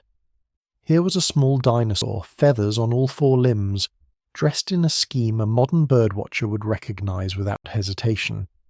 And yet Anchiornis, for all of that finery, almost certainly did not truly fly. Its wings were not the asymmetrical, lift-shaped veins of a powered flyer. Its coat was arranged for warmth and for display, worn by an animal that spent its life close to the ground and the low branches. The feathers were there. The 4 wings were there. The colour, the barring, the delicate veined architecture, all of it was there, laid across a body that had not yet left the earth. Almost everything flight would need was now in place, except flight itself, and the question of how it began still hung in the Cretaceous air. Almost everything flight would need was now in place except flight itself, and the question of how it began still hung in the Cretaceous air. Picture a forest of tall conifers in what is now northeastern China. The time is roughly 120 million years ago. The light comes down green and dim through the needles, and the air hangs warm and damp with the smell of resin. Here and there, A fine grey volcanic ash still powders the ferns from some recent eruption. On the side of a trunk, a small animal clings and waits. It is no longer than your forearm. This is Microraptor Guy. From the tip of its snout to the end of its long bony tail, it measures about 77 centimetres, close to 2.5 feet. Most of that length is tail. It weighs roughly 1 kilogram, a little over 2 pounds, about the heft of a well-fed crow. You could cup it in 2 hands and feel almost nothing there. And along both its arms and both its legs it carries long, veined flight feathers. 4 wings, not 2. That last detail is the strange one. Take a moment to sit with it. A modern bird flies on 2 wings, its arms. Microraptor grew true pennaceous feathers, closed and veined kind, on its hind limbs as well. Its shins and even the tops of its feet trailed long plumes. When the fossils first came to light in Liaoning, arms and legs alike were fringed like the feather of a quill pen. No living animal is built quite this way. Nothing in the sky today wears 4 wings. So the obvious question is what those legs were for. One influential biomechanical study published in the Proceedings of the National Academy of Sciences modelled Microraptor as a glider. The authors arranged the front and hind wings not side by side but stacked, one set slightly above and behind the other, like the 2 stacked wings of an early biplane. In that model the little animal did not flap its way across open air. It launched, it spread all 4 wings, and it sank forward along a long, shallow slope, trading height for distance. Keep in mind that this is a reconstruction, not a filmed event. We have the bones and the feather impressions pressed flat in stone. We do not have the animal in motion. Other researchers have arranged the same wings in other ways, held the hind limbs lower, sprawled them wider, tucked them differently. The biplane is one careful reading of a body no one has ever watched move. What almost everyone agrees on is the outcome. Microraptor could move through the air. It could cross gaps between trees without touching the ground. Imagine watching it, if you could stand quietly in that forest. It creeps up a trunk on clawed hands and feet. Near the top it turns, faces out into the green gloom and drops. The 4 wings snap open. For a few long seconds it is a dark cross gliding between the conifers, tail streaming behind it as a rudder, and then it flares and lands lightly against a far trunk, claws biting bark. It hunted, most likely, on the small things that shared its world. Fossil gut contents show it swallowed a bird, a mammal, and a lizard on separate occasions. A 4-winged glider that ate the other flyers of its forest. Now hold that tiny cross of feathers in your mind, no heavier than a paperback, and turn to something built on a wholly different scale. Move north and a little earlier in the same Cretaceous world, and you meet an animal that changes the whole conversation about what feathers were even for. Its name is Yutyrannus huali. It was a tyrannosaur, an early cousin of the great meat-eaters, and it was enormous. It stretched some 29 to 30 feet from nose to tail, about the length of a school bus. It weighed on the order of 300 pounds. That is more than 1.5 tons, roughly the mass of a small car, and it was covered in feathers, not flight feathers, not veined wings. Yutyrannus wore simple filaments, hair-like strands, some of them up to about 6 inches long. 3 skeletons were described together in 2012 by the paleontologist Xu Xing and his colleagues, 1 large adult and 2 smaller individuals. The feather patches survived unevenly across the stone, clinging to the neck, the hip, the arm, the tail. But scattered as they are, they imply a coat spread over the whole animal. Picture a predator as long as a school bus, and picture it shaggy. Let that reset your instincts. A creature this size in a warm world had no need to fly and no possible way to do it. Its arms could never have lifted it. So the feathers were doing something else entirely. The 2 leading explanations are insulation and display. A coat of filaments holds body heat, which matters even for a large animal in a cooler spell, and the early Cretaceous of that region may have run cool for its latitude. Feathers also make a surface you can signal with, a patch you can raise or flush or pattern for others of your kind to read. Neither of those jobs has anything to do with getting off the ground. This is why Yutyrannus matters so much to the puzzle of flight. It proves, in a single giant body, that feathers came into the world for reasons that had nothing to do with the air. Warmth first, perhaps. Show first, perhaps. The wing was a later borrowing of a structure already there for other work. A brief caution, because it is easy to overread this animal. Yutyrannus does not mean that every large tyrannosaur was feathered. It does not, on its own, tell you that Tyrannosaurus rex wore a coat. The famous king lived tens of millions of years later, and the skin impressions we have from some of its close relatives show scales in places, not down. Whether T-Rex itself carried feathers, and where, and how much, remains genuinely unsettled. Yutyrannus tells you feathers were possible on a giant. It does not tell you they were universal. That distinction is worth keeping clean, and honest reconstruction depends on it. With those two animals in mind, the tiny four-winged glider and the shaggy 1.5-ton hunter, you can finally lay out the oldest argument in this whole field. How did flight begin? Not who is a bird and who is not, but the physical question. What was the first path into the air? For more than a century, the debate has split into two camps, and they are usually called ground up and trees down. Start with ground up, sometimes called the cursorial hypothesis. In this picture, flight began with runners. Small, fast, ground-living theropods sprinted after insects and small prey on two long legs. As they ran, they used their feathered arms. Maybe they flapped for balance over rough ground. Maybe they leapt and beat their arms to stay aloft an instant longer, or to pin struggling prey, or to scramble up a slope faster than legs alone allowed. Over long spans of time, the argument goes, those flapping, leaping, half-airborne strides lengthened, and the arms that steadied a runner became wings that carried one. Flight in this view came from the ground and from speed.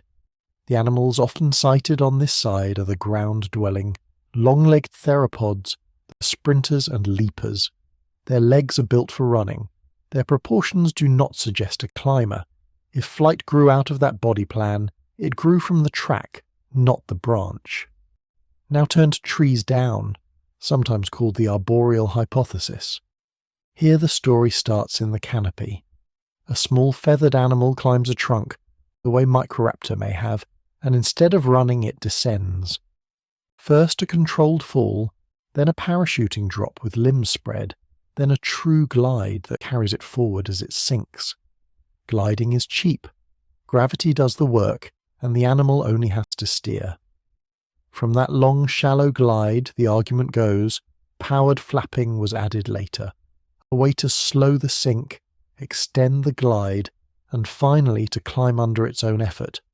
Flight in this view came down out of the trees and only afterward learned to push back up. Microraptor is the poster animal for this side. A four-winged glider that launched from height and crossed the air between trees is exactly what the trees down story predicts. And there is another famous name here too. Archaeopteryx, the late Jurassic animal from the fine limestone of Solnhofen in Germany, roughly 150 million years old, sits right at the heart of the argument, and it has been claimed by both camps. Its arms carried asymmetrical flight feathers, the aerodynamic kind, the shape that generates lift.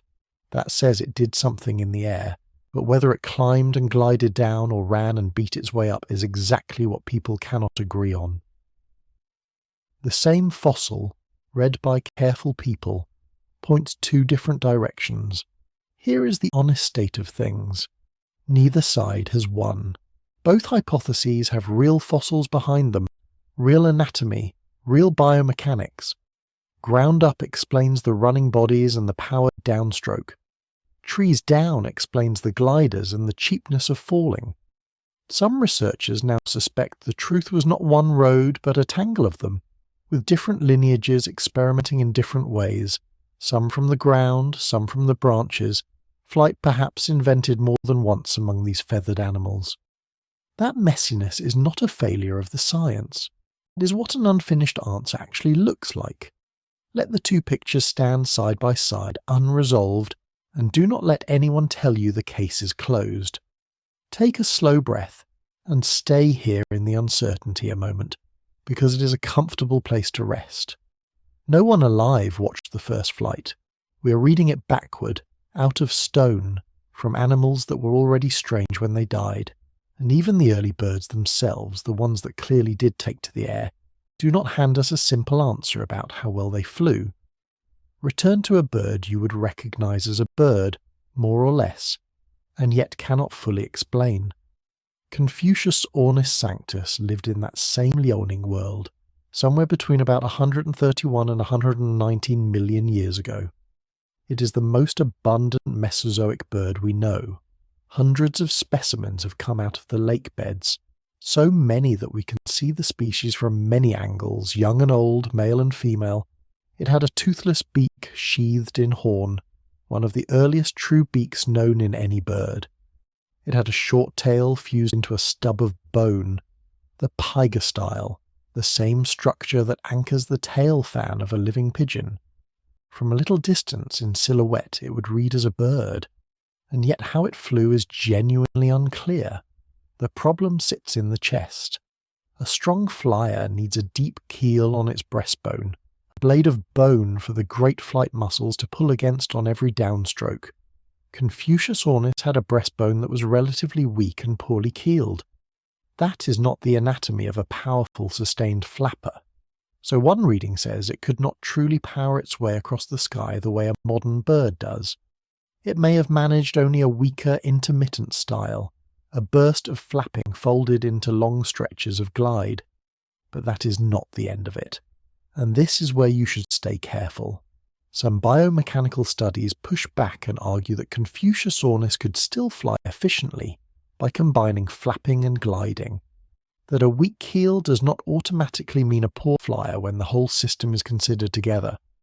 So the answer is open: strong-powered flight, or a flap and glide compromise.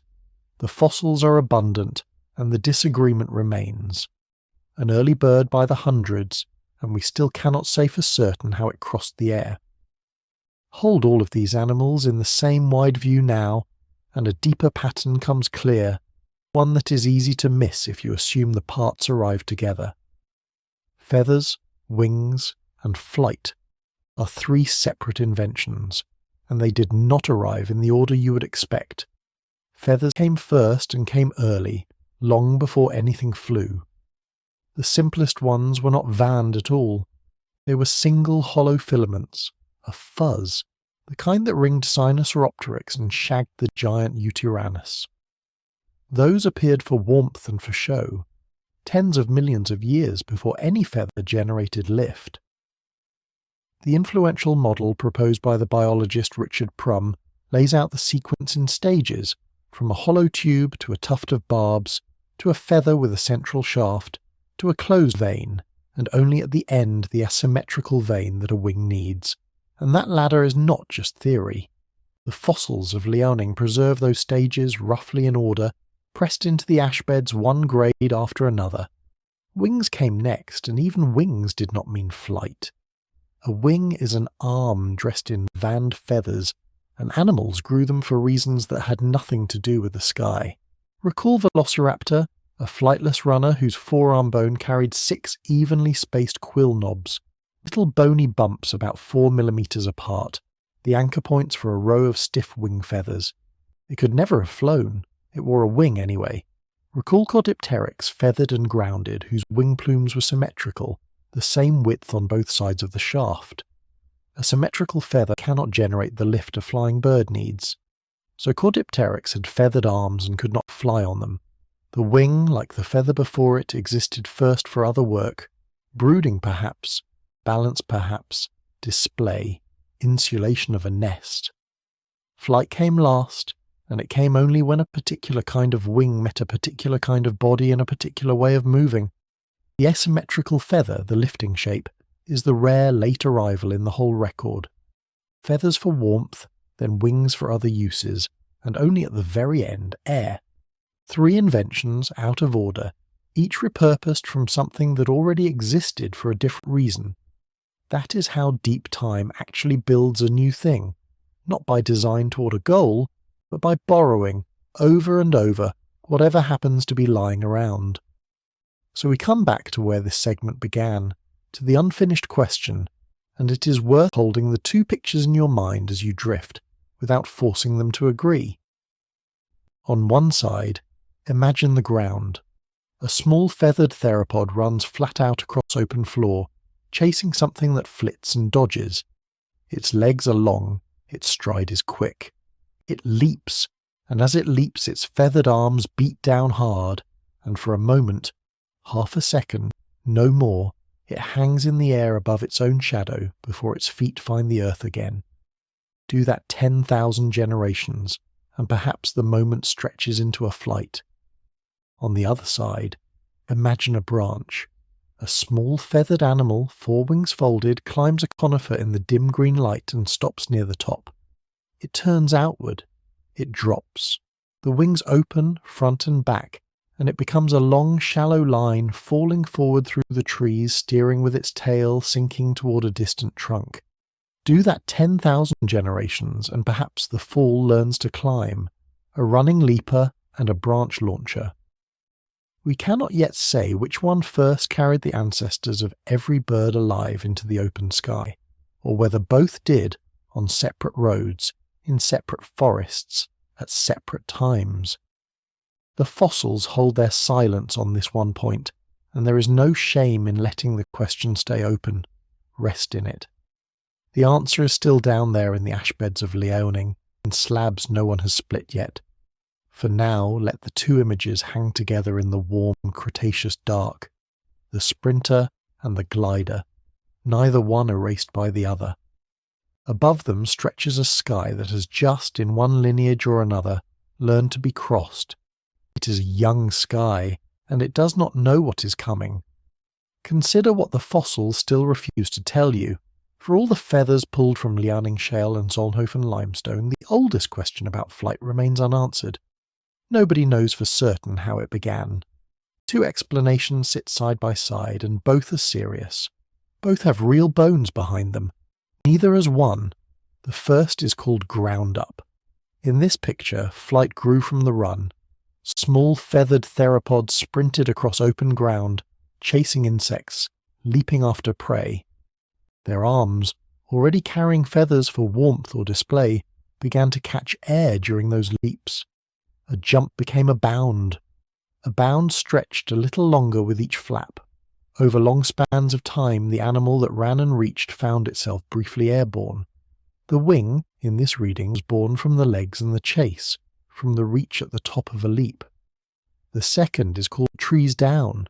Here flight begins with height. An animal climbs, then lets go. It spreads its feathered limbs and glides from branch to lower branch, trading a little altitude for distance across the gap. Microraptor sits at the centre of this argument.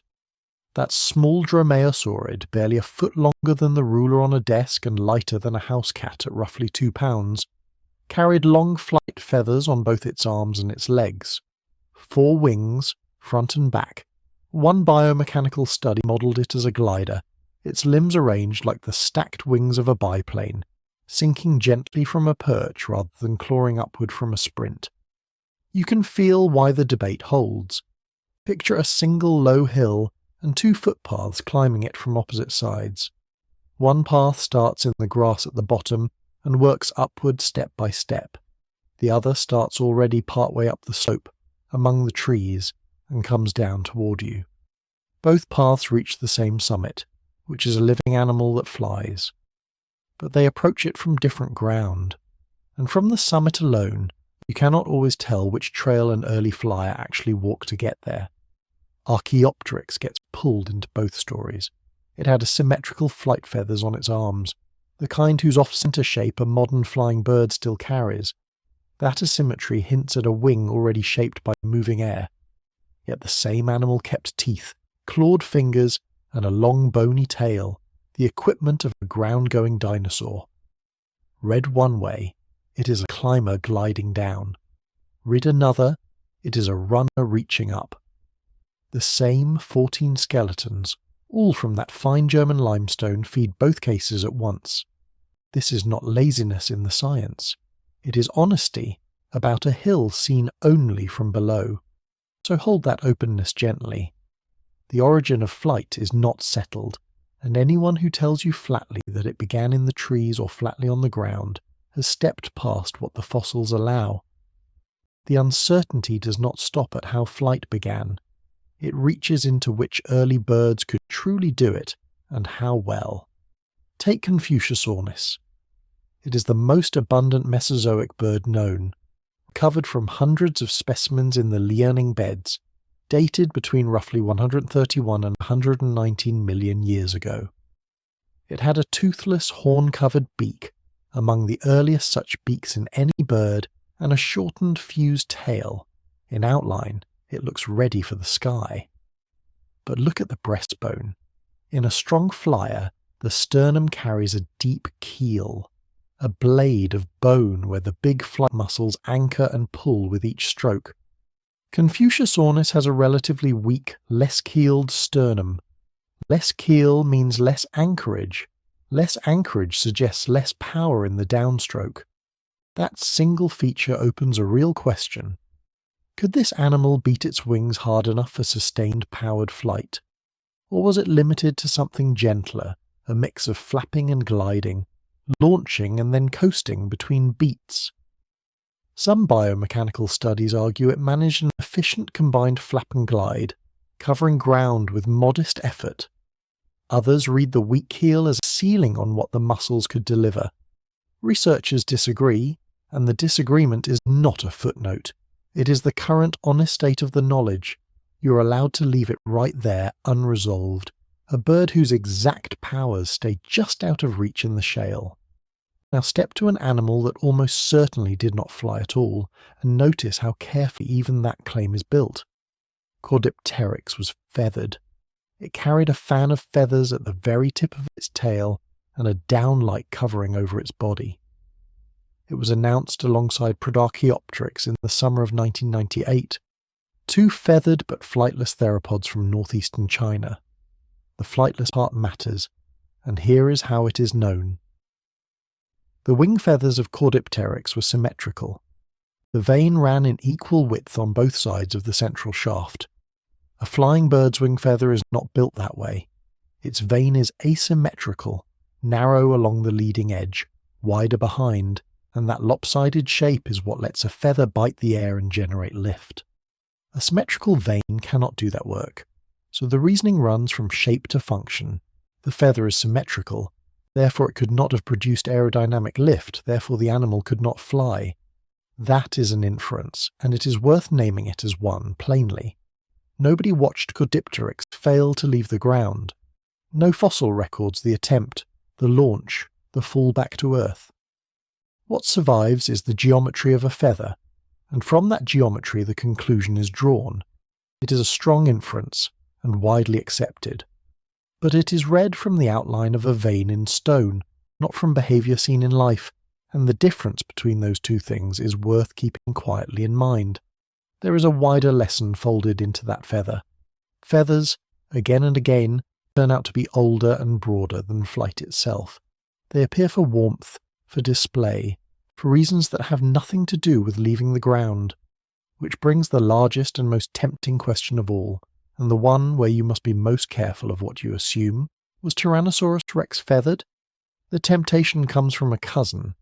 Yutyrannus lived in early Cretaceous Liaoning, a tyrannosauroid weighing around 3,100 pounds, close to 30 feet long. It is, by a wide margin, the largest dinosaur ever found with direct fossil evidence of feathers. 3 skeletons preserved patches of simple filaments, some up to about 6 inches long, feathers most likely for insulation or display rather than flight. Here was proof that great size did not rule out a feathered coat, and once a tyrannosauroid the weight of a small truck turned up wearing filaments, it became natural to wonder about its far more famous relative. But wondering is where the evidence stops. No feather has ever been found on Tyrannosaurus rex. Not one filament, not one impression in the rock, and there is countervailing evidence from other tyrannosaurs. Skin impressions from some of them show scales across parts of the body, pebbled and reptilian, not fuzz. So the honest position is narrow, and you should hold it narrowly. Yutyrannus tells you that feathers on a giant were possible. It does not tell you they were present on this particular giant. To drape T-Rex in feathers is to carry a trait from a relative onto an animal that has never shown it, while some of its own kin show scales instead. That is extrapolation. It is reasonable to picture, but it is speculative, and it should be flagged as speculation rather than dressed up as settled fact. Notice the shape shared by all four of these puzzles. In each, the fossils give you something real and something withheld. A four-winged glider but not a single filmed flight. A weak keel but not a settled verdict on its power. A symmetrical vein but not a watched failure to leave the ground. A feathered cousin but not a feather on the animal itself. The record hands you the object and keeps the behaviour. It shows you the bone and lets you argue about the life that moved it, and that is not a flaw in the science. It is what a young field looks like when it stays honest with itself. The Liaoning ash beds are still being dug. They are widely regarded as incompletely explored, which means the record of feathered dinosaurs is very likely still growing, slab by slab. A future find may carry the very evidence that tips one of these debates. A tyrannosaur with a filament preserved against the odds. A Confucius ornis breastbone that finally resolves the question of its downstroke. Until then, the open questions stay open, and there is a quiet dignity in letting them rest that way. So you are left, for now, standing before that low hill, with its 2 footpaths, watching feathered animals move along both of them without being certain which trail first carried a living body up into the air. One path rises from the running ground, out of the leap and the chase. One descends from the branches, out of the climb and the glide. Both are real. Both have bones behind them, laid down in stone, and the answer waits somewhere in rock still unbroken. Whatever path first lifted them into the air, the sky itself would soon be tested by fire, and only the smallest and plainest would answer. Whatever path first lifted them into the air, the sky itself is now being tested by fire, and only the smallest and plainest will answer. Hold that thought and stand in the ruined light. The morning has no sun in it. There is a glow, but it comes from the ground, not the sky. Across the horizon, forests are burning in long orange seams. The air tastes of ash and scorched resin. You can feel grit settling on your skin, fine and warm, falling out of a sky the colour of old iron. This is the world in the hours and days after the Chicxulub impact. A great blow has struck the shallow sea and the drowned limestone of what will one day be the Yucatan. The energy has gone up and outward, and now it is coming down. Tiny beads of molten rock rain back through the atmosphere. Each one heats the air a little as it falls. Multiplied across the whole sky, that heat becomes an oven pressed against the land below. Dry ferns catch, deadfall catches, then the standing forest catch, canopy by canopy, until whole horizons are alight. You would smell it before you saw it. A wall of burning conifer sap and leaf. The smoke does not clear. It climbs, spreads, and joins the dust already lofted by the impact into a single dark ceiling over the planet. Now comes the slower cruelty. With soot and fine dust filling the upper air, sunlight can no longer reach the ground the way it did. The bright equatorial noon you knew from the Cretaceous is gone. In its place is a long, cold dusk that does not end when night should end. The green engine of the world runs on light, and the light has been switched low. Think about what that means for a forest. A tree is a patient machine for catching sun. It builds its whole body around leaves held high to gather every ray. Take the sun away, and the machine stops. Photosynthesis stalls across continents at once. The tall trees, the ones that reached highest and asked the most of the sky, are the first to starve. The great Cretaceous forests do not burn down and vanish in a single afternoon. They fail more slowly than that, and more completely. Leaves drop. New growth does not come. The canopy that had shaded the ground for millions of years thins, then breaks apart, then is simply gone. What stood 100 feet tall becomes a field of bare, dead trunks, and then not even that. You are standing in a broken world now. Where there was shade, there is open sky the colour of a bruise. Where there were layered green tiers full of climbing, gliding, perching life, there is bare ground and the litter of a dead forest. The tall architecture of the living world has collapsed, and it will not spring back in a season. Here is the number that matters most, and it is a number about patience. When scientists read the pollen and spores locked in rock across the boundary, they find the same grim signal in place after place. Right at the impact layer, the pollen of forest trees crashes. In its place, for a long stretch afterward, the record fills with the spores of ferns. Ferns are the first responders of a wrecked landscape, the green that creeps back over scorched ground before anything taller can. That fern-dominated interval is not brief. The forests stay broken for a very long time. In one careful study of the plant record, the world waits at least 1,000 years before tree pollen climbs steadily back toward anything like a true forest. 1,000 years of low, scrubby, opportunistic growth. 1,000 years with the tall canopy simply absent from much of the planet. Let that length settle on you the way the ash settled on the ground. 1,000 years is far longer than any single life. It is longer than most things a forest measures time in. Generation after generation of animal would be born, live and die into a world with no proper trees, knowing only the bare, low, hardy plants that could scrape a living from thin light. The forest, as a place to live, had been taken off the table for a span no creature could wait out by simply enduring, and that quietly is the filter. That is the narrow door through which almost nothing passes. Consider who lived in the tall forests before the sky failed. Think of the birds of the latest Cretaceous, the ones you might imagine in the branches. Many of the bird lineages alive right up to the boundary were creatures of the canopy. They nested in trees. They fed among leaves and cones and the insects that swarmed there. Their whole way of being assumed a forest overhead, the way your own days assume solid ground underfoot.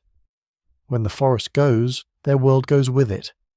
A bird built for the canopy has nowhere to nest and nothing to eat once the canopy is gone for 1,000 years. It cannot simply wait in the branches because there are no branches.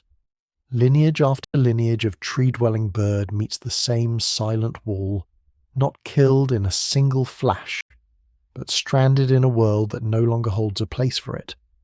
And so they end. This is why the KP extinction is not only a matter of what the impact destroyed in its first violent hours, it is also a matter of what the long dark afterwards slowly strangled. The fire and the falling rock did terrible work at once, but the collapse of the forest did a quieter, longer work over centuries, and that longer work chose the survivors. Read the family tree of living birds backward and you find a strange, hopeful clue. Modern birds do not spread out gradually across the whole late Cretaceous the way you might expect. Instead, a great deal of their diversity seems to burst outward just after the boundary, from a small root. The base of the living bird tree looks pinched, squeezed through something narrow, and only then flowering. That pinch is the bottleneck. That narrow root is the handful of lineages that made it across. And when researchers ask what those root lineages had in common, one answer keeps returning. The survivors were almost certainly ground birds, not birds of the vanished canopy, but birds that lived and fed at the level of the dirt. In a world where the tall forest had been erased for 1,000 years, living close to the ground was not a limitation. It was the only address that still existed. Picture such a bird now, in that long fern-grey dusk. It is not grand. It would not draw your eye in a crowd of the Cretaceous giants. It moves on strong legs across open, low ground, head down, working the litter and the soil. It does not need a branch to roost on, or a canopy to hide in. Its whole life is already arranged around the one layer of the world that survived. Where the forest birds were stranded above an absence, this plain walker is simply at home. Now weigh it. The survivors were small. When paleontologists reconstruct the likely bodies at the root of the modern bird tree, they picture animals of modest size, most likely under a couple of pounds. Not the eagle-scale hunters, not anything heavy. Something you could cup in 2 hands. Something light enough that a hard, thin living could still keep it alive. Smallness turns out to be a kind of mercy here. A small body needs less food to carry it through a day. In a wrecked landscape where every calorie is scarce, the animal that asks little of the world has an edge over the animal that asks a great deal. The huge and the hungry are exactly the wrong things to be when the forests fall. The tiny and the frugal have a chance. Then there is the matter of the beak, and of what a beak can eat. The survivors are inferred to have been largely seed-eaters, granivores, in the language of biologists, birds whose living came from cracking and swallowing seeds and grains rather than chasing insects through leaves or plucking fruit from a canopy that no longer stood. Think about why a seed is such a good thing to eat in a dead world. A seed is a plant's answer to hard times. It is a packet of food and life wrapped in a tough coat, built to sit in the soil and wait, sometimes for years, until conditions are right. Seeds are patient by design. They can lie in the ground through the very kind of long, dark, hungry interval the impact created, and still hold their energy inside. So when the leaves are gone and the fruit is gone and the insects have crashed with the plants that fed them, the seed bank in the soil is still there. It is a scattered pantry left over from the living forest, buried and durable, waiting under the ash. An animal that could find and open those seeds had found a food that outlasted almost everything else. And a toothless bill is a fine tool for exactly that work. By the end of the Cretaceous, the bird lineage had traded teeth for a horn-sheathed beak, light and strong. A beak like that can grip a hard seed, crack its coat, and strip the food inside. It does not need the soft, abundant prey that vanished with the forests. It can make a meal of the tough, dry, overlooked things that endured. The very feature that had been quietly assembling in the birdline for tens of millions of years turned out to be, at the worst possible moment, precisely the right tool. Set those traits side by side and you see the shape of the door. Small body, so it needs little. Ground life, so the lost canopy does not doom it. A seed diet, so it feeds on the one food that survived the dark. A toothless bill, so it can open that food. None of these were built for the disaster. They were older habits that happened to fit the ruin. Survival here was less about strength and more about already being the right small, plain, patient thing when the sky went out. That is worth sitting with as you drift, because it runs against the picture we carry of the age of dinosaurs. We remember the giants, the long-necked titans that browse the treetops, the armoured tanks and the crested herds, the great predators with jaws like traps. For over 150 million years, the dinosaurs had ruled at every size and in nearly every role the land could offer. And when the reckoning came, none of that grandeur helped. Size did not save them. Armour did not save them. Teeth and speed, and the long mastery of whole continents did not save them. The bottleneck did not care what a lineage had been. It only asked a narrow practical question. Can you live small, on the ground, on hard seeds, in a world with no forest and little light, for 1,000 years and more? Almost nothing could answer yes.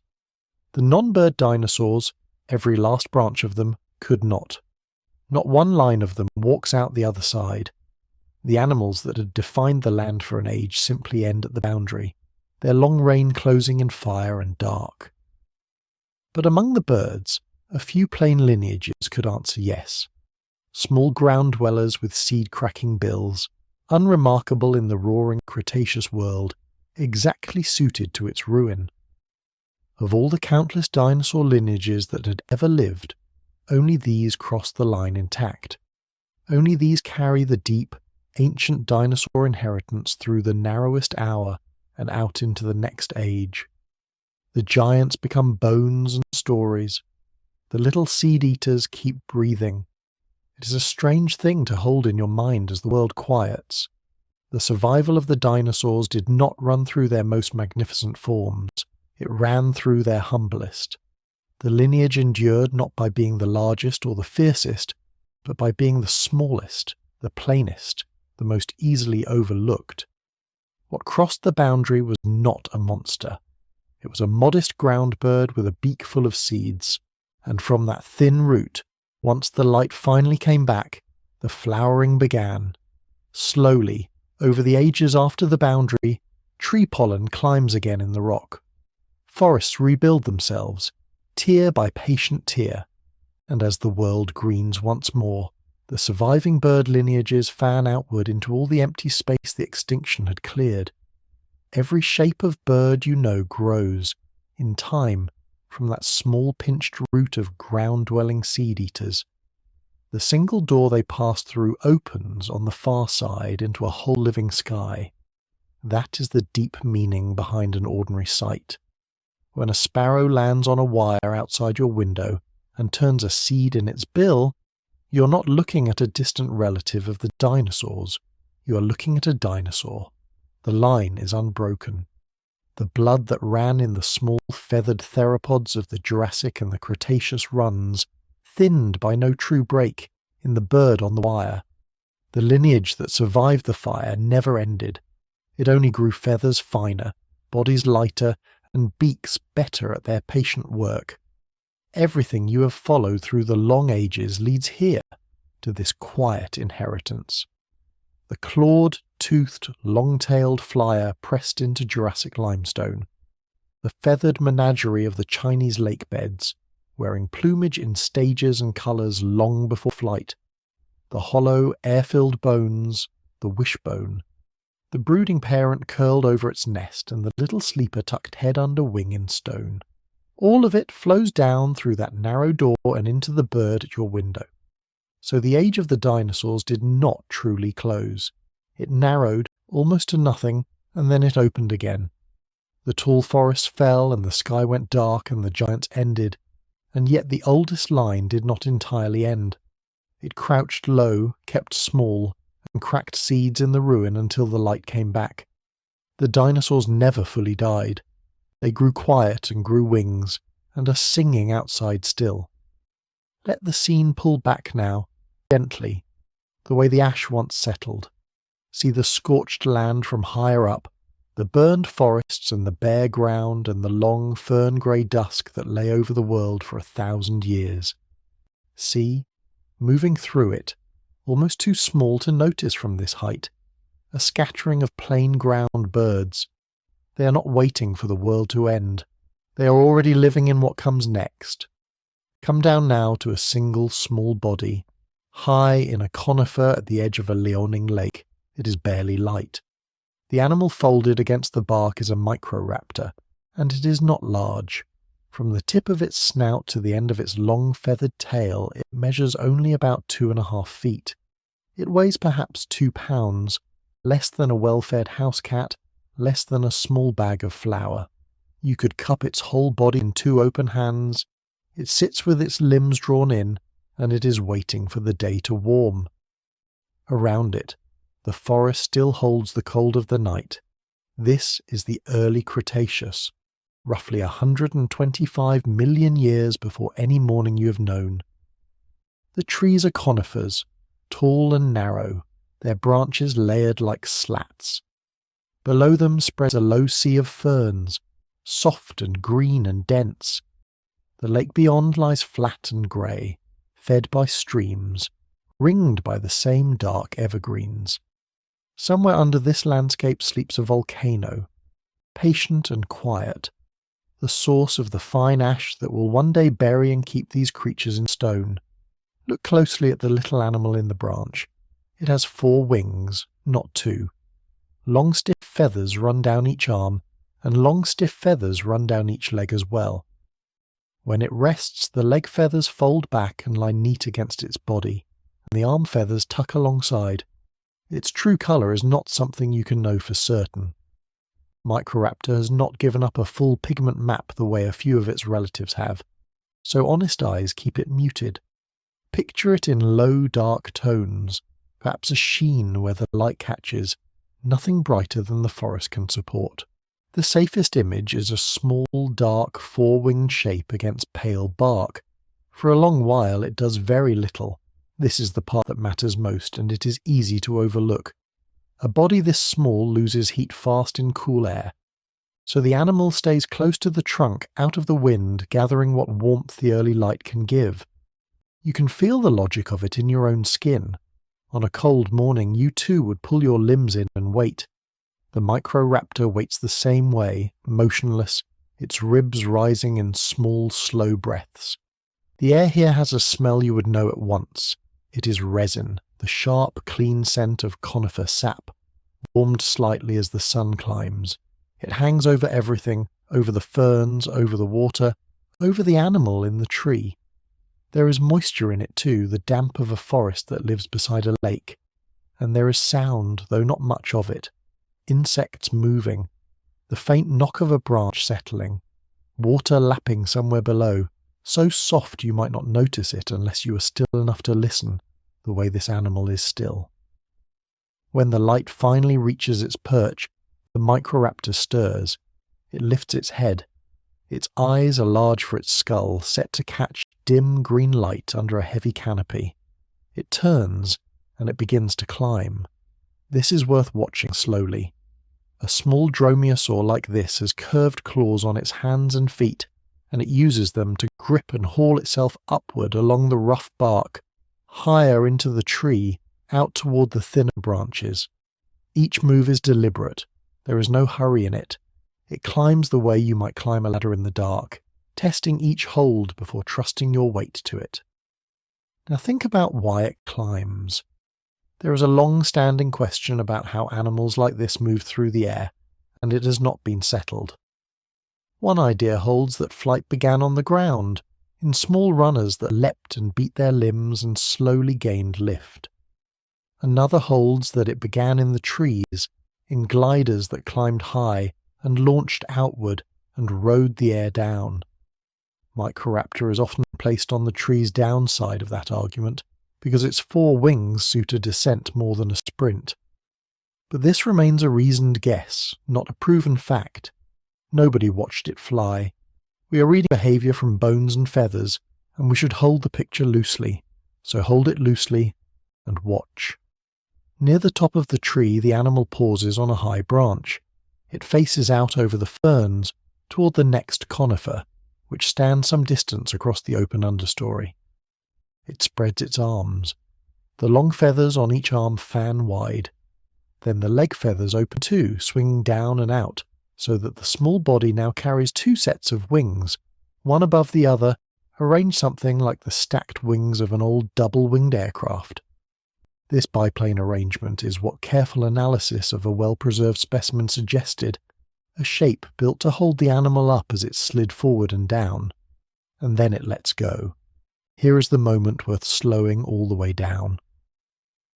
The Microraptor does not flap hard and rise.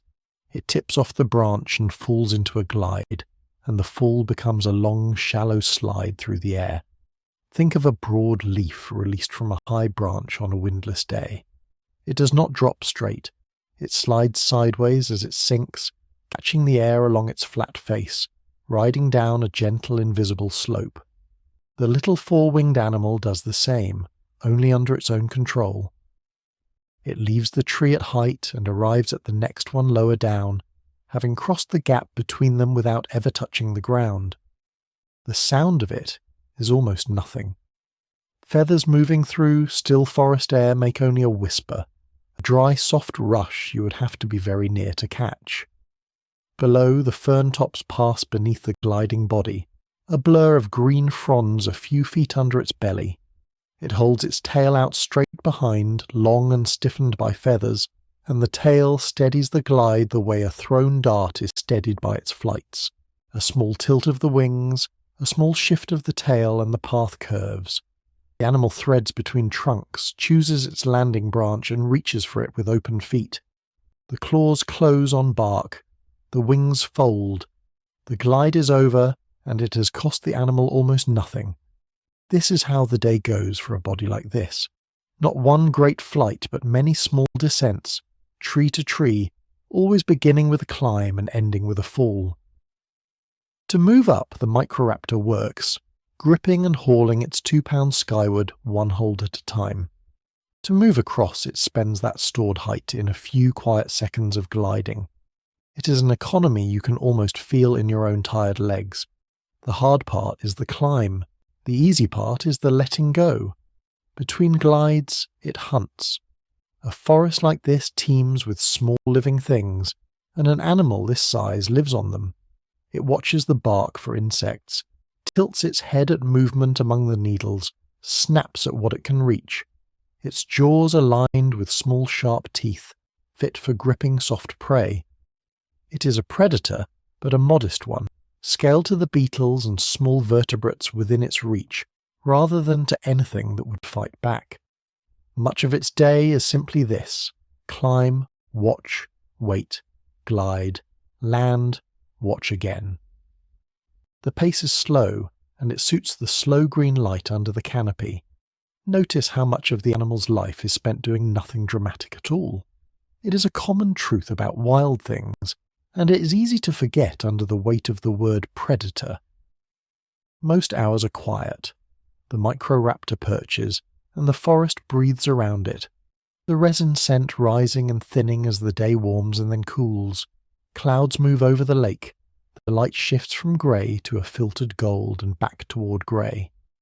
You could sit at the base of that conifer for the whole day and see, most of the time, a small dark shape holding very still against the wood. As the afternoon lengthens, the light under the canopy begins to fail. It goes first among the ferns, where shadow pools early, and then it climbs the trunks as the sun drops behind the trees. The air cools again. The resin smell sharpens in the chill. The lake below turns from gold to pewter to a flat dark sheet, and the Microraptor, high in its chosen tree, makes its last short glide of the day, down to a sheltered branch close against a trunk out of the wind. There it settles. It draws its fore wings in, the leg feathers folding back, the arm feathers tucking close. It pulls its head down toward its body. It becomes, once more, a small still shape against the bark, warming itself against the cold to come the only way it can, by making itself compact and quiet. The forest darkens around it. The insects fall silent. The water goes on lapping, softer and softer, until it is only a suggestion of sound beneath the enormous silence of the trees, and that is the whole of one day for one small four-winged dinosaur, 125 million years back. A climb, a fall, a hunt, a settling into dark. Multiply it by every day of its short life, and by every animal like it in every conifer around that lake, and by the long deep run of years these forests kept before the ash and the silence came. Countless small lives like this one passed under those trees, climbing and letting go, and almost all of them are gone now, past any recovering, held only in fine grey stone. From that scorched and quiet world, a few small beaks went on cracking seeds, carrying the dinosaurs forward into a morning the giants would never see. From that scorched and quiet world, a few small beaks went on cracking seeds, and the dinosaurs came forward into a morning the giants would never see. Let the story settle now. Let the camera drift back slowly, the way the light lifts off a lake at dawn. Rise first above the ash beds of Liaoning. There the feathered ones lie flattened in fine grey shale, pressed by volcanic dust that fell fast enough to hold a single filament in place. Sinosauropteryx with its halo of threads, Anchiornis with its reddish crest, May long, curled in sleep, head tucked beneath a folded arm. They are still down there, most of them unturned. The ash beds of Liaoning are widely thought to be only partly explored, so the record is still growing. Somewhere under that ground a slab waits with an animal no one has named, a feather no one has yet described. Every year the picture sharpens by a little. New quarries, new eyes, new careful hands lifting rock away from bone. The transformation you have followed tonight is not a closed book. It is a page still being written quietly in stone. Pull back farther, west and back in time to the warm lagoons of Solnhofen. The water lies shallow and still and salty under a Jurassic sky. Fine lime mud drifts down and settles undisturbed. This is why a feather could survive here at all, printed into limestone so smooth it would later be split by hand. 14 bodies of Archaeopteryx have come out of that stone. Each one still carries teeth, clawed fingers, a long bony tail, and unmistakable wings. Hold that image a moment, because it is the hinge of everything. A creature that is dinosaur and bird at once, not one turning into the other, but both, in a single body breathing under the same sun. Now let the whole long trail gather itself, calmly, into one quiet line. Feathers came first, and they came for warmth and for show. Simple hollow filaments appeared tens of millions of years before any wing could lift a body off the ground. You saw them on Sinosauropteryx, small and unbranched. You saw them grow into the flat symmetrical fans of Chicxulub, a shape that could not generate lift. You saw them thicken across Yutyrannus, a feathered tyrannosaur near 3,000 pounds, wearing insulation, not flight. The bird body was assembled slowly inside the dinosaurs long before it was ever needed for the sky. Bones went hollow and filled with air, laced through by the same one-way lungs a sparrow uses now. A wishbone formed. The wrist learned to fold. Quill knobs studded a velociraptor's forearm, 6 of them, evenly spaced, anchoring feathers on an animal that never flew. Citipati settled over a ring of eggs with its arms spread wide, brooding exactly as a hen broods today. And Mei Long lay down to sleep in the posture a duck still folds into on a cold night. Then came the narrow gate, the impact, the darkness, the forests falling and staying fallen for more than 1,000 years. The great feathered giants did not pass through, only the small ones did, ground dwellers with toothless beaks low to the earth, cracking hard seeds when almost nothing else was left to eat. That was the whole inheritance, a handful of modest survivors walking out into a world swept bare. If you're still with me here in the quiet, follow or subscribe wherever you are listening, on Spotify, on YouTube, or in your podcast app of choice. Then let the thought go, and let the long view widen one last time, because the trail does not end in the rock. It runs forward, unbroken, all the way to the window near where you are lying now. Pull back from the lagoon and the ash beds, up through the millions of years faster now, the period sliding past like weather. The Cretaceous closes, the mammals rise, the continents drift into their familiar shapes, and the small survivors spread and split and multiply into every wing that crosses the sky today. There are more of them than you might guess, somewhere in the region of 10,000 living species, on every continent, in every kind of air. The heron standing in the shallows, the gull leaning on the wind above the coast, the owl folded silent in a winter tree, each one a living dinosaur in the plain and literal sense. Not a cousin of the dinosaurs, a dinosaur still. So think of the sparrow outside your window. It weighs about an ounce. It has a wishbone in its chest and air moving through hollow bones, the same architecture that formed in theropods 150 million years ago. It tucks its head beneath a wing to sleep, the way Mei Long tucked its head beneath a forearm. It cracks small seeds in a toothless beak, the way the last survivors cracked seeds in the ruined forests after the asteroid. When the light comes up tomorrow, that little bird will shake itself loose from the cold and lift into the morning, and a line of descent that runs back through the ash of Liaoning, back through the lagoons of Solnhofen, back through the sleeping dragon and the brooding mother and the 4-winged glider, will simply carry on one more ordinary day in your own back garden. The giants never saw this morning, the small ones did, and they are still here, singing at first light, older than almost anything you will ever look at. Let the camera keep drifting back now, away from the window, away from the garden, up above the roof, above the town, until the single sparrow is only one warm point of life among countless others, all of them carrying the same ancient blueprint forward into the dark. There is no ending to reach for. The record is still growing under Liaoning. The birds are still spreading through the air. The trail you followed tonight has no last page, only a long, quiet continuation, running on while you rest. So let the numbers loosen their hold, the dates, the weights, the names. Let them soften and drift and fade away into the background hum of a very old world still turning. You don't need to hold any of it. The wishbone will keep its shape without you. The feather will stay printed in the stone. The sparrow will wake before you do. Let your breathing slow, one easy breath, and then another. Feel the weight of you settle into the dark, the way fine lime mud once settled through still Jurassic water, unhurried, undisturbed. The lagoon is quiet. The lake is quiet.